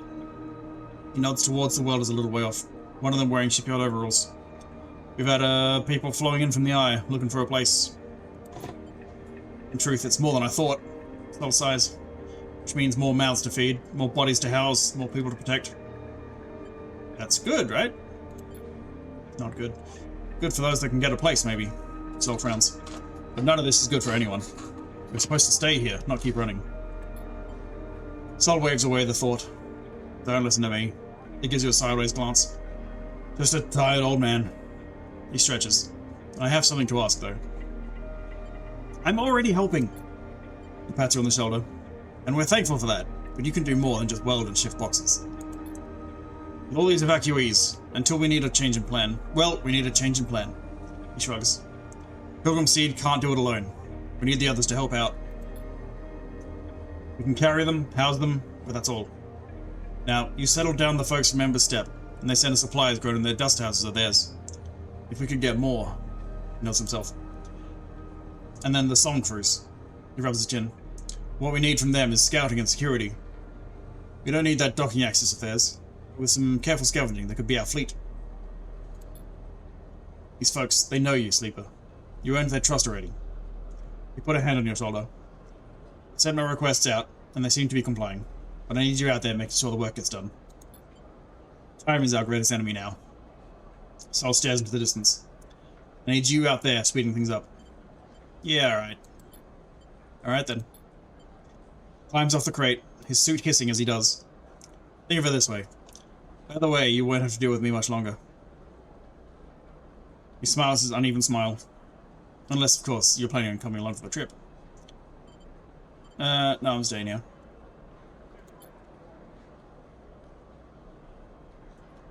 I like the eye people more than I like the DLC people. The chiller people. Sorry, Sol. You're not as cool as some other folks I know. Whose names I forgot? Uh-oh. Sorry, Bucky. Sol waves a hand and starts off toward the base entrance. The crackling sound of the welding quickly covering up his clanking suit. You watch the workers, the shipyard contractor chatting among them, already looking like he belongs. You push the thoughts of escape, of home, and of the future back to the back of your mind and get up. There's always more to do. You better head to the other ships in the flotilla to see what can be done.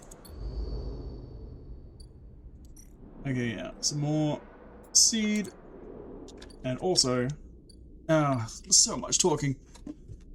Have a drink.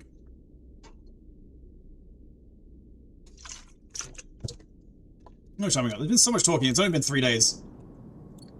Good golly gosh. Hey, Aki.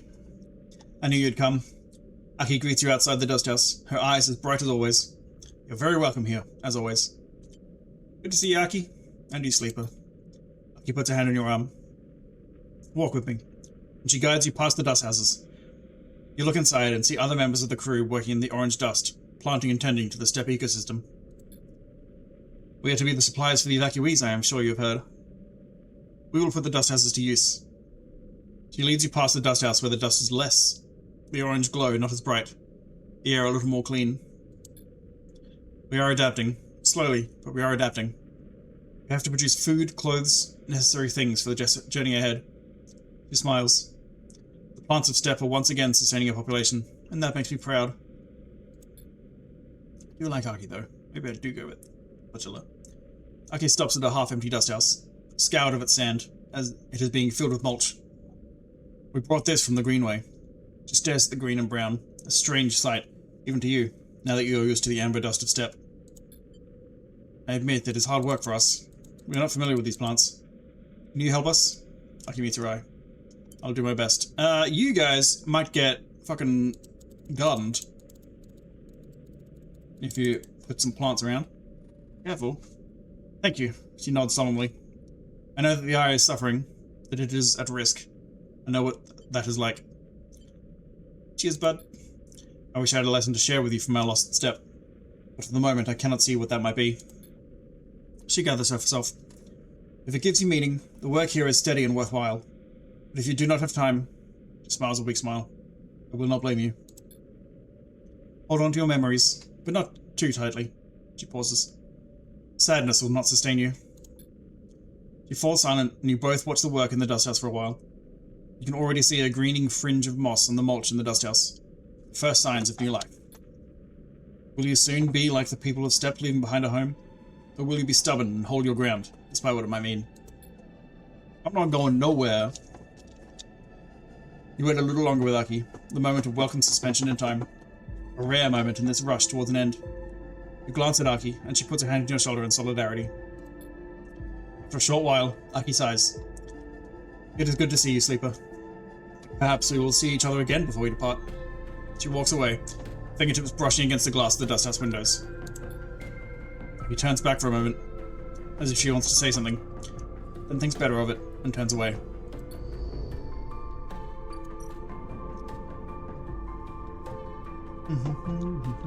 Got some interface action.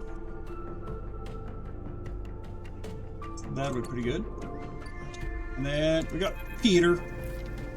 The docking axis is in chaos when you arrive. The staccato burst of welding torches, the shouts of crews gathering, the rapid flow of supplies and kit from dock to dock. You can tell already that the news of the flotilla's imminent departure has reached this place before you. Come to join the Exodus, Sleeper? Peter approaches you from one of the working crews, a smile on his face, and a lightness in his step you haven't seen before. Not quite. Just here to help. Peter eyes you. I suppose you're here on Sol's orders again? He winks at you. Nothing Ember's heart would like to do more than ordering people around. You guessed it. Well, Sol has it lucky anyway. His request for us to dismantle the Axis and be the vanguard for the flotilla's onward journey to the Starward Belt aligns perfectly with our plans. What plans? To leave this damn place, of course. We've been trapping ever since the cordon collapsed. We can build our escape and make the Hearth's ships think we're complying with their orders at the same time, and it's a 2-in-1 for us. Peter shakes his head. Those idiots will never see it coming. You're gonna just ditch them? You're leaving the flotilla? We're our own flotilla, Sleeper. Peter looks away at the busy Axis. We aren't going to tie ourselves to Heart and Step any longer. Why would we? To help them. They're taking on evacuees from the Eye, that's what I heard. So how about they help themselves before they ask us to help make up for their bad decisions? Peter looks down. Look, nothing against you or yours, Sleeper. But we have to get out from under the shadow of Step and Hearth. And this is the time. Peter grimaces. We won't let the flux catch us again. Not a chance. First time you see fear in his eyes. Want to help us make that leap? Grab a torch, talk to a crew. You're welcome to it. Every person here is free to prove themselves. I'll help when I can. Peter nods. Just a stop on the road, Sleeper. I'm afraid that's all this was. Peter glances out past the docking axis, through the outer windows to the stars beyond. A lot of space out there for those willing to take it. He looks you in the eye. I hope you'll be around before we go, but if not, stay strong. And with that, Peter thumps you on the shoulder and heads back to his crew, with a purpose, a direction visible in every step of his rapid stride. Okay, their lowest priority. The ships of Ember Song will act to scout the security for the evacuees. That is dismantling the docking axis. Maybe. And I say, fucking ditch them.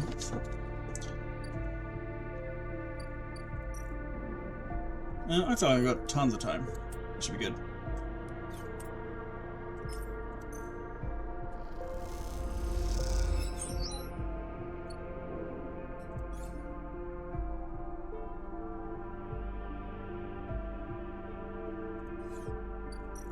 Do everything shared. Endure, engineer. Intuit interface. Engage engineer. Yeah, probably put the Echopoint Engineer since I've already got interface at +2. Yep.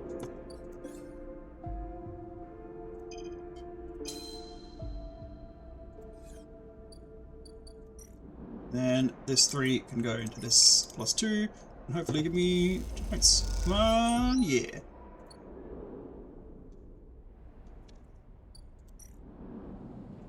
Nope, I should go eat.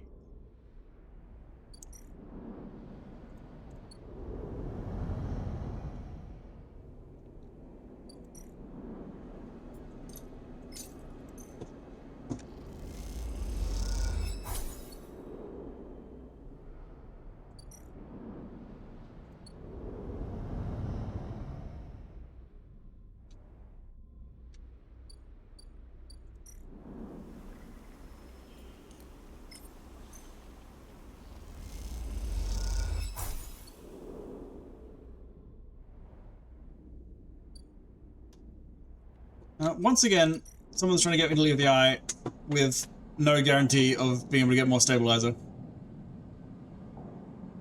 Or scrap, which seems foolish. Yep, good to end the day.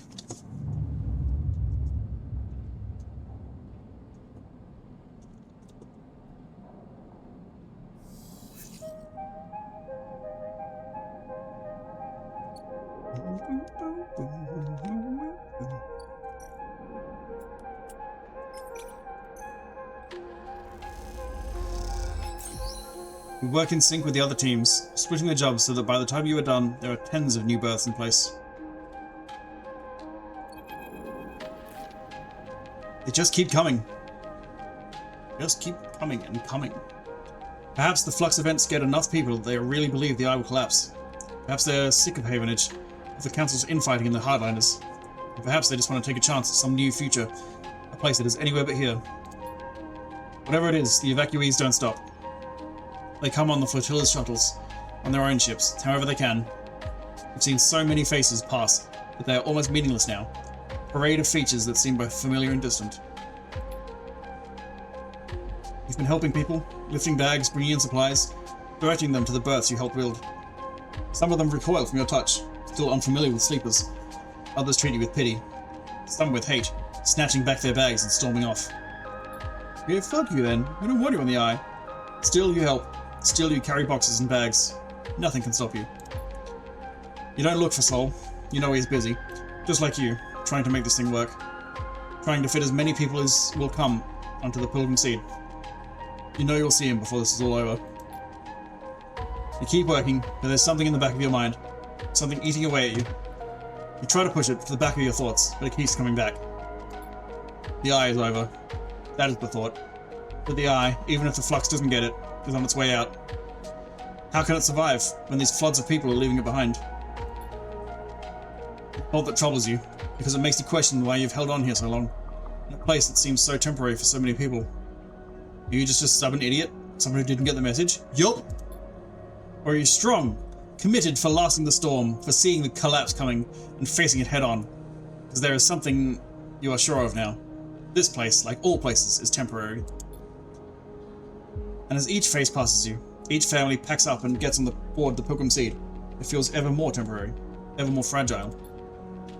Which means it either desperately needs protecting, or it desperately needs to be left behind. The choice is yours.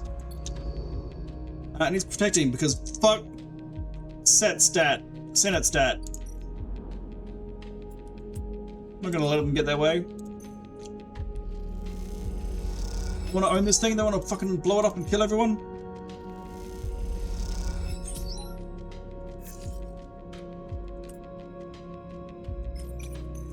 Not on my watch. Yeah, I don't want +1.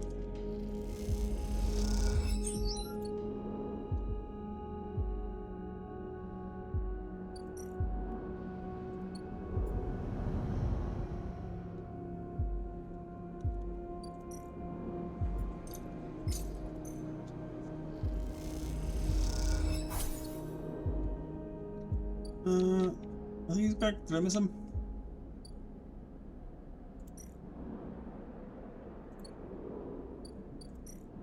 No, there's him there. Shipment frequency? Yes, this is a good deal.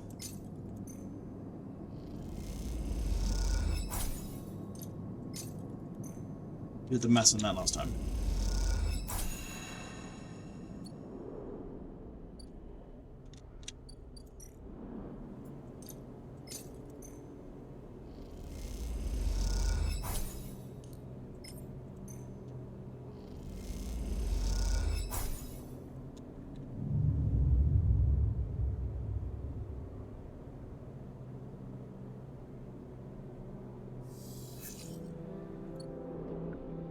Ooh, those are good dice.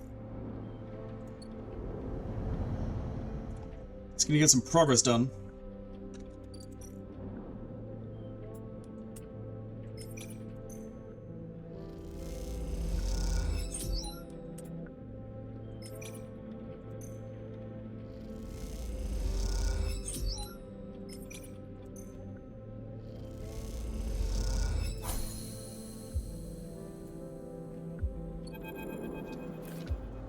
Sit in one corner of the dust house and inspect your work.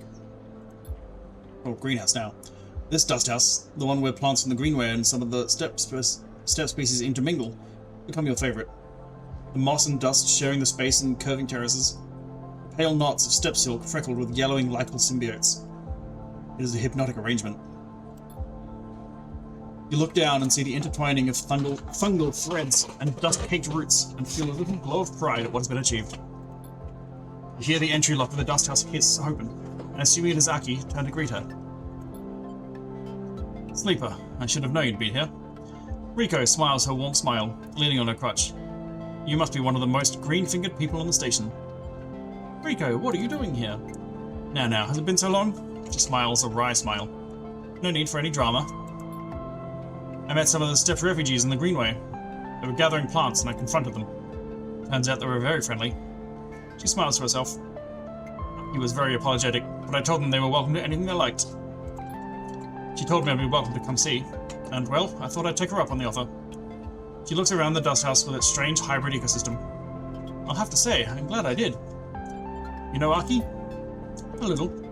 He's a fine botanist and an even finer conversationalist. Two rare qualities in the station in my experience. Riko limps over to you. She holds out her hand.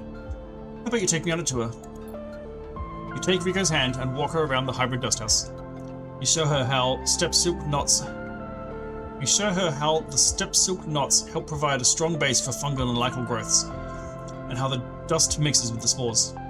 You show her the different species of steppe troopers, and the way they feed the soil with nutrients that help herbaceous greenway plants thrive. She nods along, her eyes bright with ideas. She stops after a while, and gestures for you to sit together. I know something is happening with the eye, Sleeper. She looks out at the plants. We all felt the flux event hit, and everyone is talking about what's next. Came out here to figure something out, to understand what I might do about it all. You glance at her, and see the glossiness in her eyes. And I think I've decided. What you've done here, what Aki and the other steppe refugees have done here, is incredible. A whole new ecosystem, built from the strange artificial change remains of two worlds. But I am not of two worlds. I'm of the eye. A tear runs down her cheek. Like it or not, I'm entwined with the station. I'm old growth. Don't have that much time anymore, and it seems to accelerate with every cycle. She frowns. It blurs together. Separates, overlaps, comes back to me in strange ways. The time I do have, that's time I want to spend on the eye. In the greenway. Watching things grow. One day, I'll lie in those fields and not get back up. She smiles. The tear tracks down both cheeks. And when the green takes me, I'll be so glad. I'll miss you. You could leave. I'll miss you. Riko smiles. The feeling is mutual, Sleeper. She wipes her eyes and turns to you. That's enough of me blubbering on about it. She furrows a brow. What I want to know is where's the caveman? What I want to know is what you're planning. I'm staying. Riko smiles. We all have to get to know ourselves, Sleeper. To know what it is that drives us. I'm sure you'll decide to act in the manner you know. You also have to ask yourself why it is so. She places a trembling hand on yours. Don't neglect that. Oh! She suddenly lifts both hands. Don't let me forget this. She reaches into her coat and pulls out a transparent bag of sporing clubheads. She pulls out a bag of weed. Pulls out the good kush with carefully preserved root systems. I'd like to plant these. If you go, you'll need them. Yeah, it's the ones that do stabilizing. Okay. There's a reasonable route to go then. She looks down at her feet. And if you don't, well, maybe another sleeper will benefit. I can offer that at least. Cheers. Thank you. She nods. Don't thank me. These are yours by right. Rico stands and limps over to a pile of mulch. She delicately takes the club heads out and beds them into the soil there, with precise, expert hands. You should go, sleeper. I'll be a while. She calls back, not looking away from the job at hand. See you around. She says it casually. There's a note of finality to her speech. See you around. You turn and leave the dust house, cycling through the protective lock, back into the cool quiet of the ship. Aki is waiting for you. It's beautiful. She's looking through the observation window and the green reflects in her eyes. Plants look happy together. She spots Rico with her hands in the soil. Ah, the botanist came. She shoots you a look. Friend of yours? More than that. She nods. She speaks beautifully about the Greenway. I should go in and welcome her. Are you leaving us? Yes. Aki sighs. The first of many goodbyes. She suddenly embraces you, wrapping you in her layers of rough cloth. She pulls back. I wish you a steady step and a clear path. She smiles. Farewell from my world. Godspeed, pilgrim. She smiles. I like how that sounds. Godspeed to you. She nods and smiles one last warm smile before turning and entering the dust house. You watch as she walks inside, Rico turning with a smile to greet her. She kneels beside the old botanist, and you see her pointing to the clubheads, asking questions. You are unable to hear them, but despite that, you can easily imagine the measured, even tone, laced with excitement, that Rico is using to explain the clubheads, the Greenway, and much, much more. You turn, leaving into the conversation. Your step is light, despite the burdens you carry, and the smile Rico and Aki were sharing is somehow still on your lips as you depart.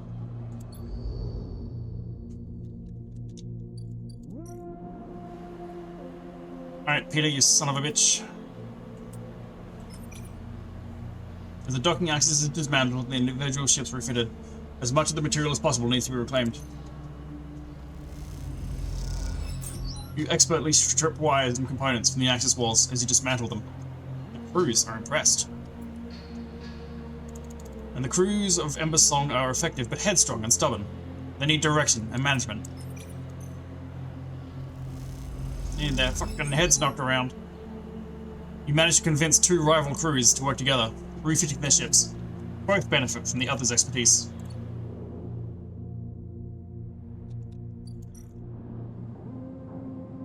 Another day, another prior.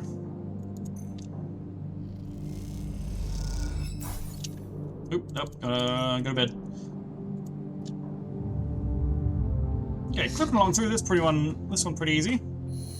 Makes it easier when there's no other tasks to do. 3 good dice and a reroll.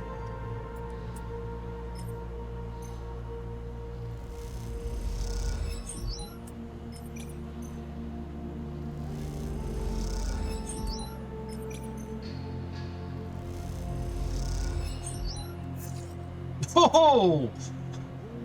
Fuck that! I'll wait for tomorrow. I have to come in and feed me.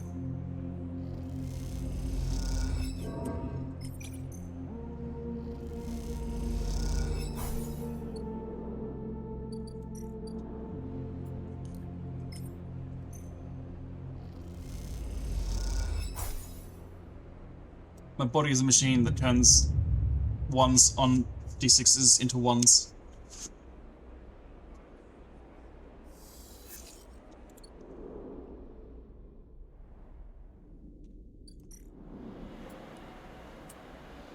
Not fun.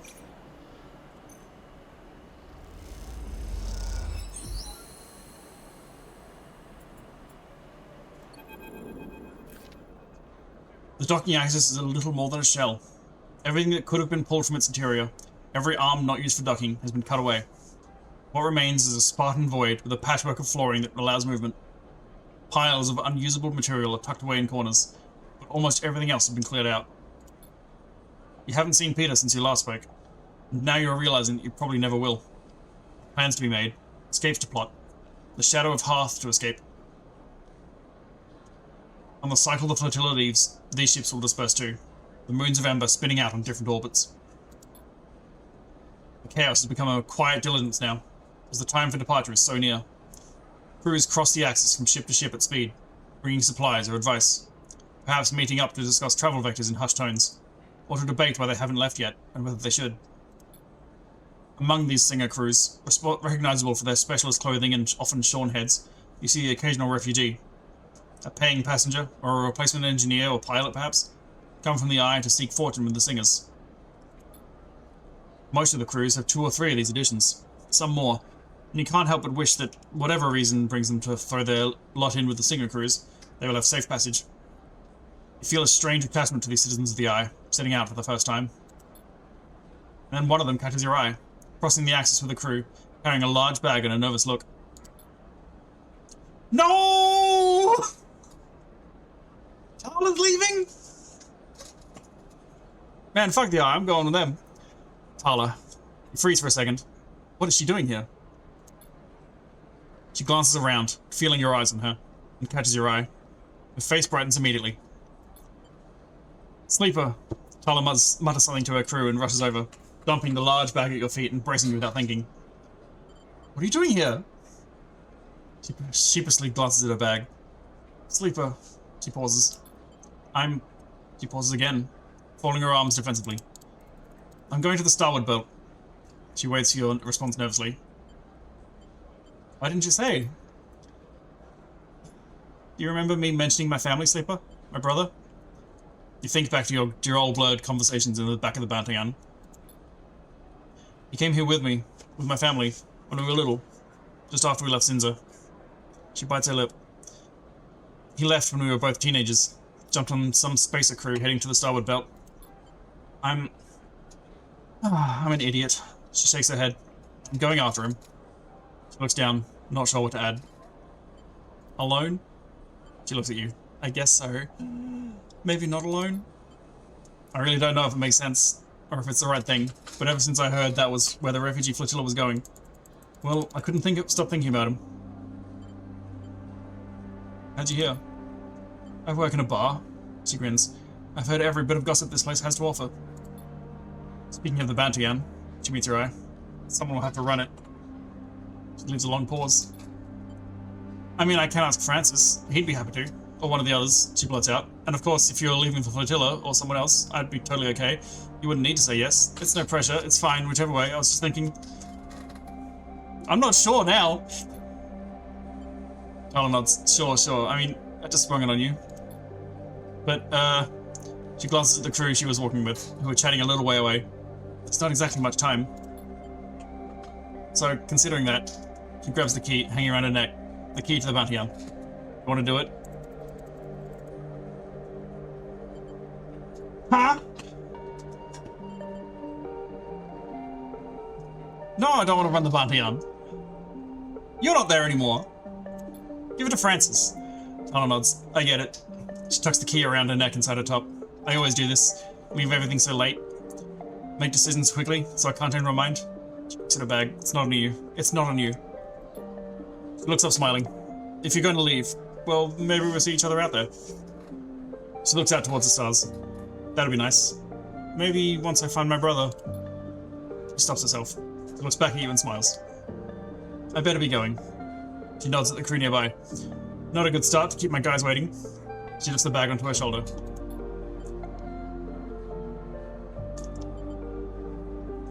She looks down the curve of the eye, towards the overlook. Thanks again, Sleeper, for everything you helped me with. She nods. I wouldn't have been able to leave if I hadn't made things work here. She adjusts the bag. Dad wouldn't have let me. Not saying goodbye. Not saying see you out there. So I'm not gonna... Narratively speaking, I'm not gonna hard commit until right at the end. If it gives me an option to go with the with the singers. Then that's a solid maybe. That's a pretty good pull. See you around. She nods. Hope so. Then Tala turns, heading back to the crew who will carry her starboard belt. You watch her go, and despite the departure, it is hard to feel sad about Tala. You know her energy will carry her forward, and you hope her brother is somewhere on that bright path. You imagine yourself leaving, like Tala, unburdened perhaps, or maybe carrying new burdens. It's hard to tell. Either way, it'll be time to decide soon enough.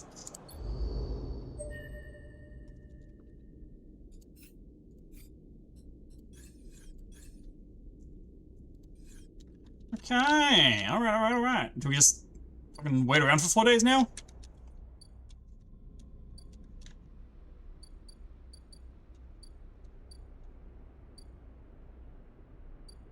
Grow some more mushrooms?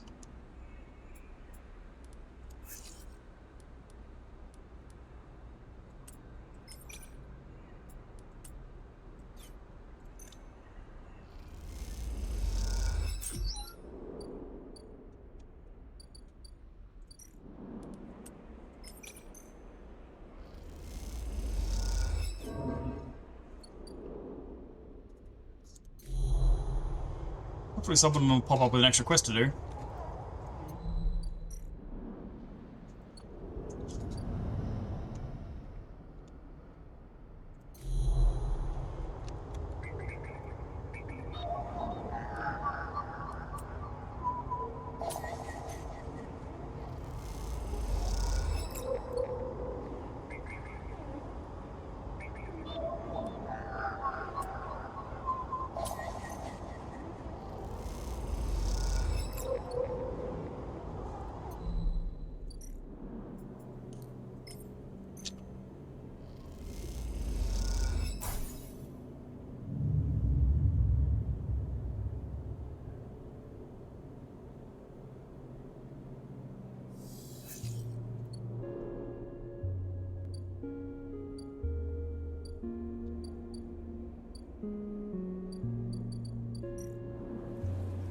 Anything else I never did? Never finished? Don't think so. Just working for food and money. Just need to go back up. Self-employment things.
Might have come into this a little bit over-prepared.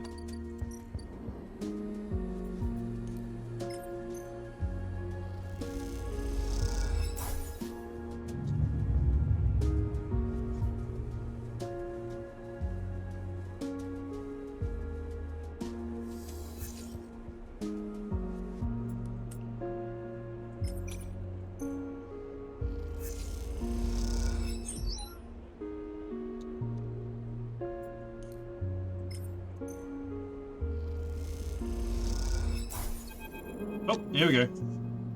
Peak slate chirps in your pocket. You take it out. A message. Connection is ready. Meet me at the Founder's Gap. Greenway side. Peak. You clench your jaw. It's time. Oh, thank God, I was not looking forward to having to waste 3 more days. Are you where? Doesn't drive. Founder's Gap. Yep. You find Peak waiting near where you first met, at the entrance to the docking tunnel for the Founder's Ferry. They're leaning beside the wall in the flickering light, and you realize now how different they look from when you first met. There is a darkness around their eyes, a sense of exhaustion to their purpose, but also a solidity, a sense of purpose and self-knowledge. They look concrete, for want of a better word, solid. Sleeper, they spot you, and a small smile crosses their face. Glad you came. Yep. Of course. Of course. The breaking connection is up ahead. They walk away from the docking tunnel, into a ragged, half-crushed corridor that descends into darkness. They poke their slate and a torch flicks on, lighting the way ahead. As you descend through the layers of the broken edge of the eye, Peak talks, filling in the silence. They had to hunt all over this part of the eye to find the point where the connection was broken. They run a hand along the buckled metal of the wall, stooping under the angled ceiling. This hole, the gap, got knocked in the eye when the Solheim collapsed. It's impossible to tell who did it, but my guess is they tried to scuttle the eye. If Solheim couldn't keep hold of their fancy new station, well, no one could. Peak ducks through a fractured passageway with hanging wires like vines. So this place has always been on borrowed time. I've managed to weave together the old connections and run a new patch down to where the main line still runs through the remaining ribs of the rim. They smile. Just like keeping those old XPR platforms running. And she would be proud if she'd bothered to help. Ah. As Peak goes quiet, the corridor opens out into a wider, twisted passage, with compartments on either side thick with wiring. Here, this is the connection point. You can see where Peak has levered off a panel and hooked up a thick cable to the existing hardware. As thick as a tree trunk, it snakes off into the dark ahead, the yellow rings making it look like some huge and exotic serpent. What now? Now we make the connection. Peak pauses. You both stand there, staring at the point where the new cable meets the old one. The ends separate, fitted with multi-pin male and female connectors and braced inside a metal framework with a scissoring mechanism. Yeah, the pins are scissoring? Whoa. Bring them together, seal them, and the greenway will be connected to the rest of the eye for the first time in decades. He shifts their weight onto one hip, pushing their hair out of their eyes. I feel like this should be more momentous, like there should be some ritual or ceremony. They pause. Or someone should stop us from doing this crazy thing. Just do it. Peak nods. Pull the plaster off, right? Okay. They hold both sides of the supporting framework, ready to scissor it closed. Here we go. Peak wrenches the framework closed, and the connectors thunk together with a sound that echoes down the ruined corridor, into the dark on both sides. Both you and Peak wait with bated breath, unsure what it is you are waiting for. You expect the eye to suddenly stop spinning, or lurch on its axis? For the power to go out, or a shockwave to run through the corridors of the rim? You meet Peak's eyes, and suddenly they burst out laughing. What are we waiting for? They put a hand to their forehead. I feel like we just planted a tree and are expecting it to burst out of the ground. They shake their head. SMH, my head. But you feel it. You feel it flowing like a stream that has been released from a cave and rushes out into the sunlight, crystalline and clear. You swear you can hear it running in the wires, like water, like rain, like steam. It doesn't roar or rattle, but it rustles and writhes, there, like liquid roots. Peak sees the look in your eyes and stops laughing. You can see it, can't you? You can't see it, not with your eyes at least, but it is everywhere, and now it is out. The tiger, it's coming, it's out. It can't be put back in, that much is clear. You imagine the rim of the eye like a sponge, like soil, soaking up the gardener and their chorus, the gaps filling with a burbling, constant growing life. Peak stares at you, waiting for something. Anything. Gardener's free. Peak nods slowly and closes their eyes. They go to speak, but the words fail them. Suddenly, Peak's slate chirps. They jump and scramble for it, almost dropping it in the process. But when they stare at it, a look of confusion crosses their face. What happened? Peak's mouth falls open. It's Eshi. They swallow. She's leaving. They look at you with panic. Before you can speak, they've turned away and they're moving back up the passageway, back towards the entrance. Yep. Go get her. They don't turn, don't respond. And you watch their silhouette, lit by their slate's torch, disappear rapidly around a corner. You take out the slate Pete gave you and turn on the torch. The wires all around look like pale roots in the harsh light, and you turn away from them. They're the gardeners now. You work your way back through the corridors, retracing your steps. You imagine Peak, panicked, running towards the cordon, realizing that their greatest fear has come to pass. You wonder if they will be able to persuade Eshi to stay. If Eshi is going, you think, then the flotilla must be leaving too. The thought makes you shiver in the darkness, and you push it away. You're not ready. You focus on avoiding the hanging wires, the low ceilings, and make your way back out to the lit corridors of the Founder's Ferry dock. Castor is waiting for you. Oh, fuck! He holds up his hands. Now, Sleeper. No need to fear. He raises his eyebrows. I understand now it was my mistake to try to force you. Miscalculation. Get fucked! I understand you are angry. That is a reasonable reaction. He pushes his glasses up his nose. I only ask that you continue in the spirit of being reasonable, and allow me to state my case. I won't hold you here, Sleeper. Castor stands to the side, but I wish to speak. What do you gotta say? You stop, giving Castor his opportunity. Castor nods. At first I thought that, if you'll excuse the turn of phrase, taking possession of your particular talents was the opportunity. He smiles a broad smile. But you are more than that. I understand that now. Your arrival on this station, your ability to touch the networks, this makes you the very definition of a wildcard. Wildcard, baby! He touches the rim of his glasses. Senate stats analysis. My analysis. We could never have accounted for you. This system, the Hellion system, is about to experience a significant change.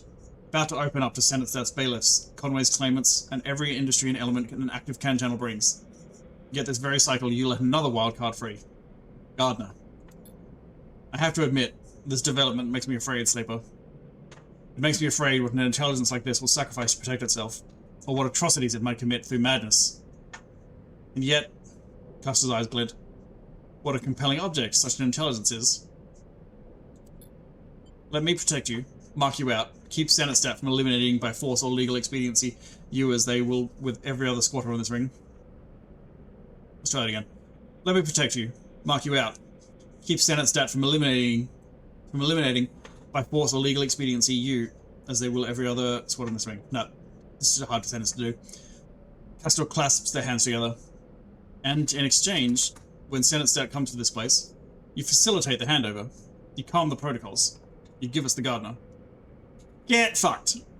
Castor takes off their glasses and polishes them. Disappointing. You begin to leave. As you approach, he speaks quietly, an urgent whisper. I do not wish to see you lost. You are of great value. If you ever want to see that realized. You push past, ignoring him. His voice fades. The last you see of him is a slow nod, perhaps a mark of resignation, or just another deferential gesture aimed at manipulating your response. It doesn't matter either way. You're done with him. You head towards the cordon, Peak and the flotilla in the forefront of your mind.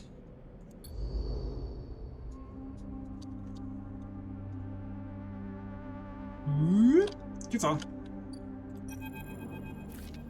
You arrive into chaos at the cordon. The final shuttles are leaving the ramshackle docks that have formed along the edge of the gap during the flotilla's stay. As they do, groups of evacuees push on board, hoping to be among the final people to escape from the Eye. Fear created by the Flux event became a series of rumors, and those rumors have driven many out of their homes. Others have staunchly doubled down in their position to the Eye, refusing to accept any gossip of a second collapse. You are unsure what you think. Is the collapse a certainty? Will Peak's actions this cycle have changed anything at all? You're tired of these questions, and instead set out to look for your friends. You quickly spot Peak and Eshi, at the far side of the chaotic bay. You quickly make your way through the crowds, slipping between the gaps in the rushing evacuees, stepping over bags and luggage. Progress is slow, but as you approach, you can hear their voices over the crowd. You try to push closer. There are many evacuees gathered around them in their shuttle. You have made your decision, Peak, and it puts you against me. And she is standing with one foot on the boarding ramp, while Peak argues with her. The evacuees are eyeing them, eager to intervene, but intimidated by Eshi's evident strength and attitude. Eshi, it doesn't have to be like this.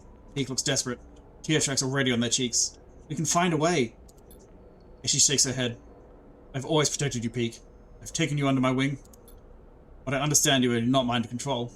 And you have chosen to be here and not with me, despite everything. Chosen to stop running, Peak cries out in frustration. You can choose to stop running too. We can stay here and try to live. Don't you remember what it feels like to live, Eshi? Eshi turns away. I remember what it was like to live on Hawthorne. What it was like to be worried for your safety every cycle. To live under the control of my mother, of the administration. To work to maintain something that no one wanted, no one needed, so that our corporation could maintain a foothold in this system. You talk as if this place, in the very same system, is any different. What is there here but the same grind for other masters, for employers, administrators, or those who gain from our struggles? There may not be a corporation controlling the Eye, but there is control. There is power and action here. So what then? Peak shouts. You run from anyone or everyone who could ever be close to you in search of freedom? In search of some perfect place where no one has power over you? Peak is crying openly now. Boo-hoo. I want to be part of something, Eshi. Even if it is broken and suffering. Even if it cannot be free. She pauses and takes a deep breath. She nods, her eyes closed. This isn't Hawthorne anymore. We aren't tied by our childhood or by our shared need to escape. We're both just people in this system. She opens her eyes. I release you, Peak. You're free of me. Eshi, please! They hold out a hand. There is a life here if you want it. She turns and smiles at Peak, her eyes wet now too. Then you live it for me, Peak. I can't. She climbs up the boarding ramp, the evacuees taking their chance to climb on board too. You watch as the shuttle closes its ramp, lifts off and leaves the bay. Crowds are dispersing now, as they get onto the shuttles or say their goodbyes and move back into the main part of the cordon. You push past the last of them to reach Peak. Peak doesn't turn as you come closer. Sleeper, if she's gone. You should go too. Peak shakes their head. No, I'm sure now. They look out at the flotilla. This is the way it should be. They turn to face you. I'll miss the Briar, but she'll serve Eshi well. I know that. Sleeper! The shout takes you by surprise, and as you turn, you see Sol coming across the bay towards you. The last two shuttles loading up behind him. He reaches you, his suit hissing as he does. Can't believe you make an old man run across this bay to get you. He pauses to take a breath. Singers have gone. They left at the start of the cycle. They broke away from the flotilla. You smile as you think of Tala, safely cradled within one of the Singer ships, on her way to the starboard belt, and hopefully a reunion with her brother. Godspeed, Tala. What are you smiling at? Sol interrupts your thoughts. They forced our hand. We have to leave now. Sol shakes his head. If we follow close enough behind, maybe they'll end up being our scouts anyway. I reckon any hostile spaces out there will give them a wide berth. Pilgrim Seed will need a little time to make our way out of the cordon, but I'm heading back now to get us started. Thankfully, the step ships are sticking with us, so we'll be plenty well supplied for the journey to the belt. He pauses. Anyway, I didn't plod all the way over here to tell you that. Sol looks between you and Peak with a raised eyebrow. It's now or never, Sleeper. I'm good to keep my word, and I kept a berth for you, but this is your last chance to take it. He scratches his beard. Make a call. You glance out at the flotilla beyond the bay, beautiful in the light of Hellion sun. You think of the long journey to the starboard belt, of the people inside the Pilgrim Seed, of the possible futures that await. Then you think of the people here, on the Eye, of Peak beside you, of the small shifts yet to come, and the routines that ground you, of promises and possibilities. Leave, or stay.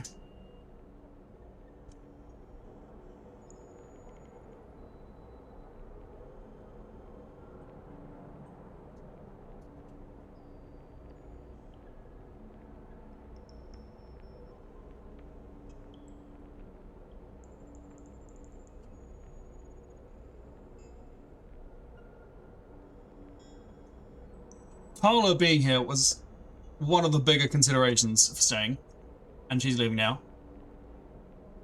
Rico's not gonna be around super longer.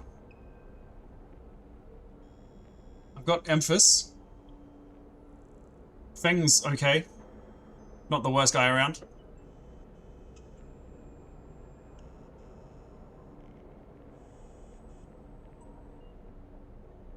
Both are hard lives. A lot of work to do here. Plus, Senate stat's gonna be a problem. Castor's gonna be around. It might be stay.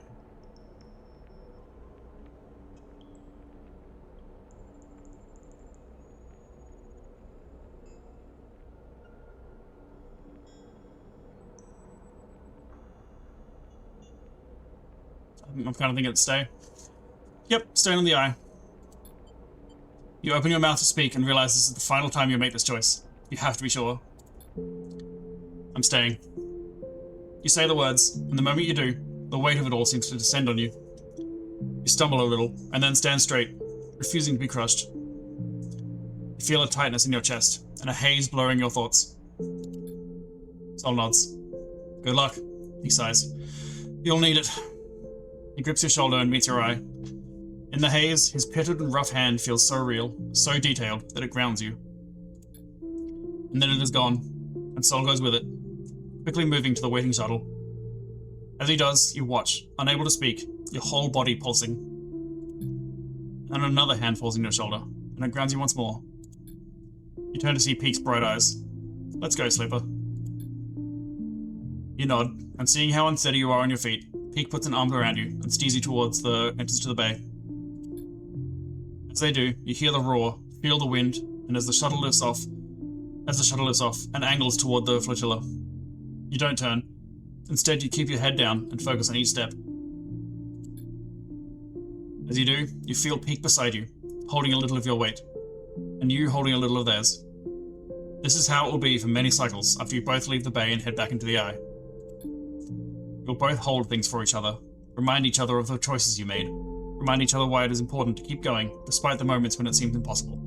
You will keep each other going. That support will be vital when the second flux event hits the eye, when it knocks the entire free spoke off the power grid, making the whole station lurch with a sickening motion, when it cripples systems and corrupts processes, leading sections of the station to go dark or start venting oxygen, when holding on is all you can do, while the world seems to come apart around you. And yet, somehow, the eye will persist. Systems will resist total collapse in ways that will seem inexplicable to many, but to you and Peak, they will signal the awakening of a new force within the station. That new force will bring with it new challenges and new possibilities in equal measure. Strange growths will be reported all around the station in the wake of the flux event, fungal crusts pushing through pipes and wiring. The eye will go wild and fecund, becoming a station of increasing unpredictability, prone to a seasonal rhythm of spore clouds and sudden growth spurts. There will be a strange, unsettling beauty to this paradigm shift, as the greening of the station turns it from a corporate ruin to some altogether new assemblage of biological and mechanical structures. Rico will take on this challenge with energy that seems impossible for her age, and until her final day, she will delight in the new mysteries the eye and its gardener produce. And as this new era consolidates around the station, you will find yourself back in the rhythm of odd jobs and loose contracts, working to keep the eye running and your own needs met. But now, many residents will call for you specifically, and before long you'll be known as a fixer, a helper, a friend to many. And on occasion, after a long shift at the Bounteon, you will hear the sound of the stray mewling. And you will crumble up some food and sit and watch the cat eat as if it is the only thing in your world that matters. However, into all this newness, the bad old ways will still intrude. Senatstat, frustrated by the eye's resilience, will begin to send more physical threats, and supply ships and traders will suddenly stop arriving, stopped by a blockade of corporate militia. Life in the eye will be punctuated by wide-channel broadcasts from Senatstat, stating legal precedents and quoting deeds of ownership, staking a claim on the system. Meanwhile, Havenage's hardliners will fizzle out, losing their grip on the Havenage Council. In their wake, Helene will spearhead a series of reforms that will scale back Havenage's overreach, returning them to the caretaker role they had always intended to fulfill. As the cycles roll on and the threats gather, new broadcasts will join them, sent by Conway Extractions, making counterclaims on assets within the Hellion system, and many on the Eye will grow quiet, losing their appetite for debating these political machinations as they tilt inexorably towards a corporate war. And ever on the Eye will spin, growing now in strange ways, haunted by strange new growths and hosting cultures of increasing resilience. As the Hellion system descends into crisis, you will find comfort in the fungal patterns, the familiar conversations, the spices and the smells that will accumulate around you as your body continues its unavoidable decay. They settle around you like a veil, and in time it'll be impossible to see the Eye without seeing its many variants and versions, pasts and potential futures. And this masking of the world will mark your approaching end. And one cycle, far from now, that accumulation of memories, of tastes, people and places and moments, will be the last thing you let go of.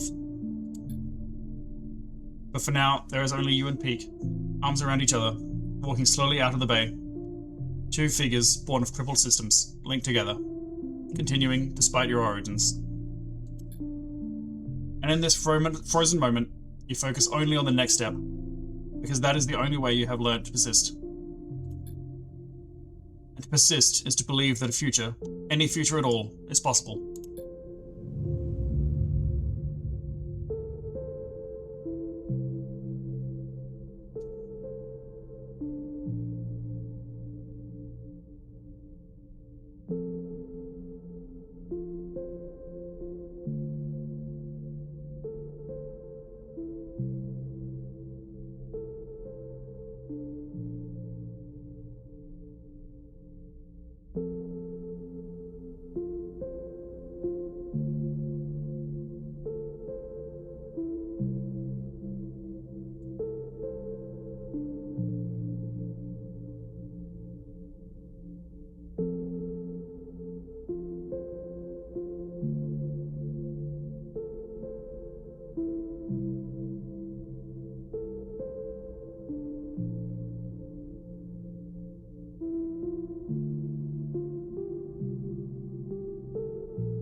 Lovely!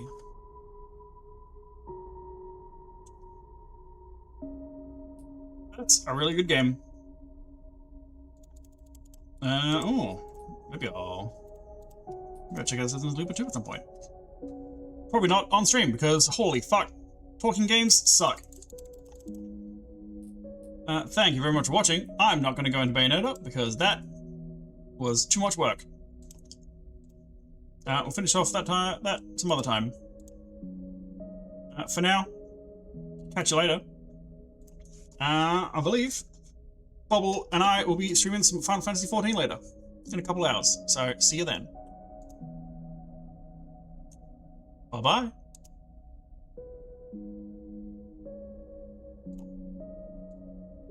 Bye.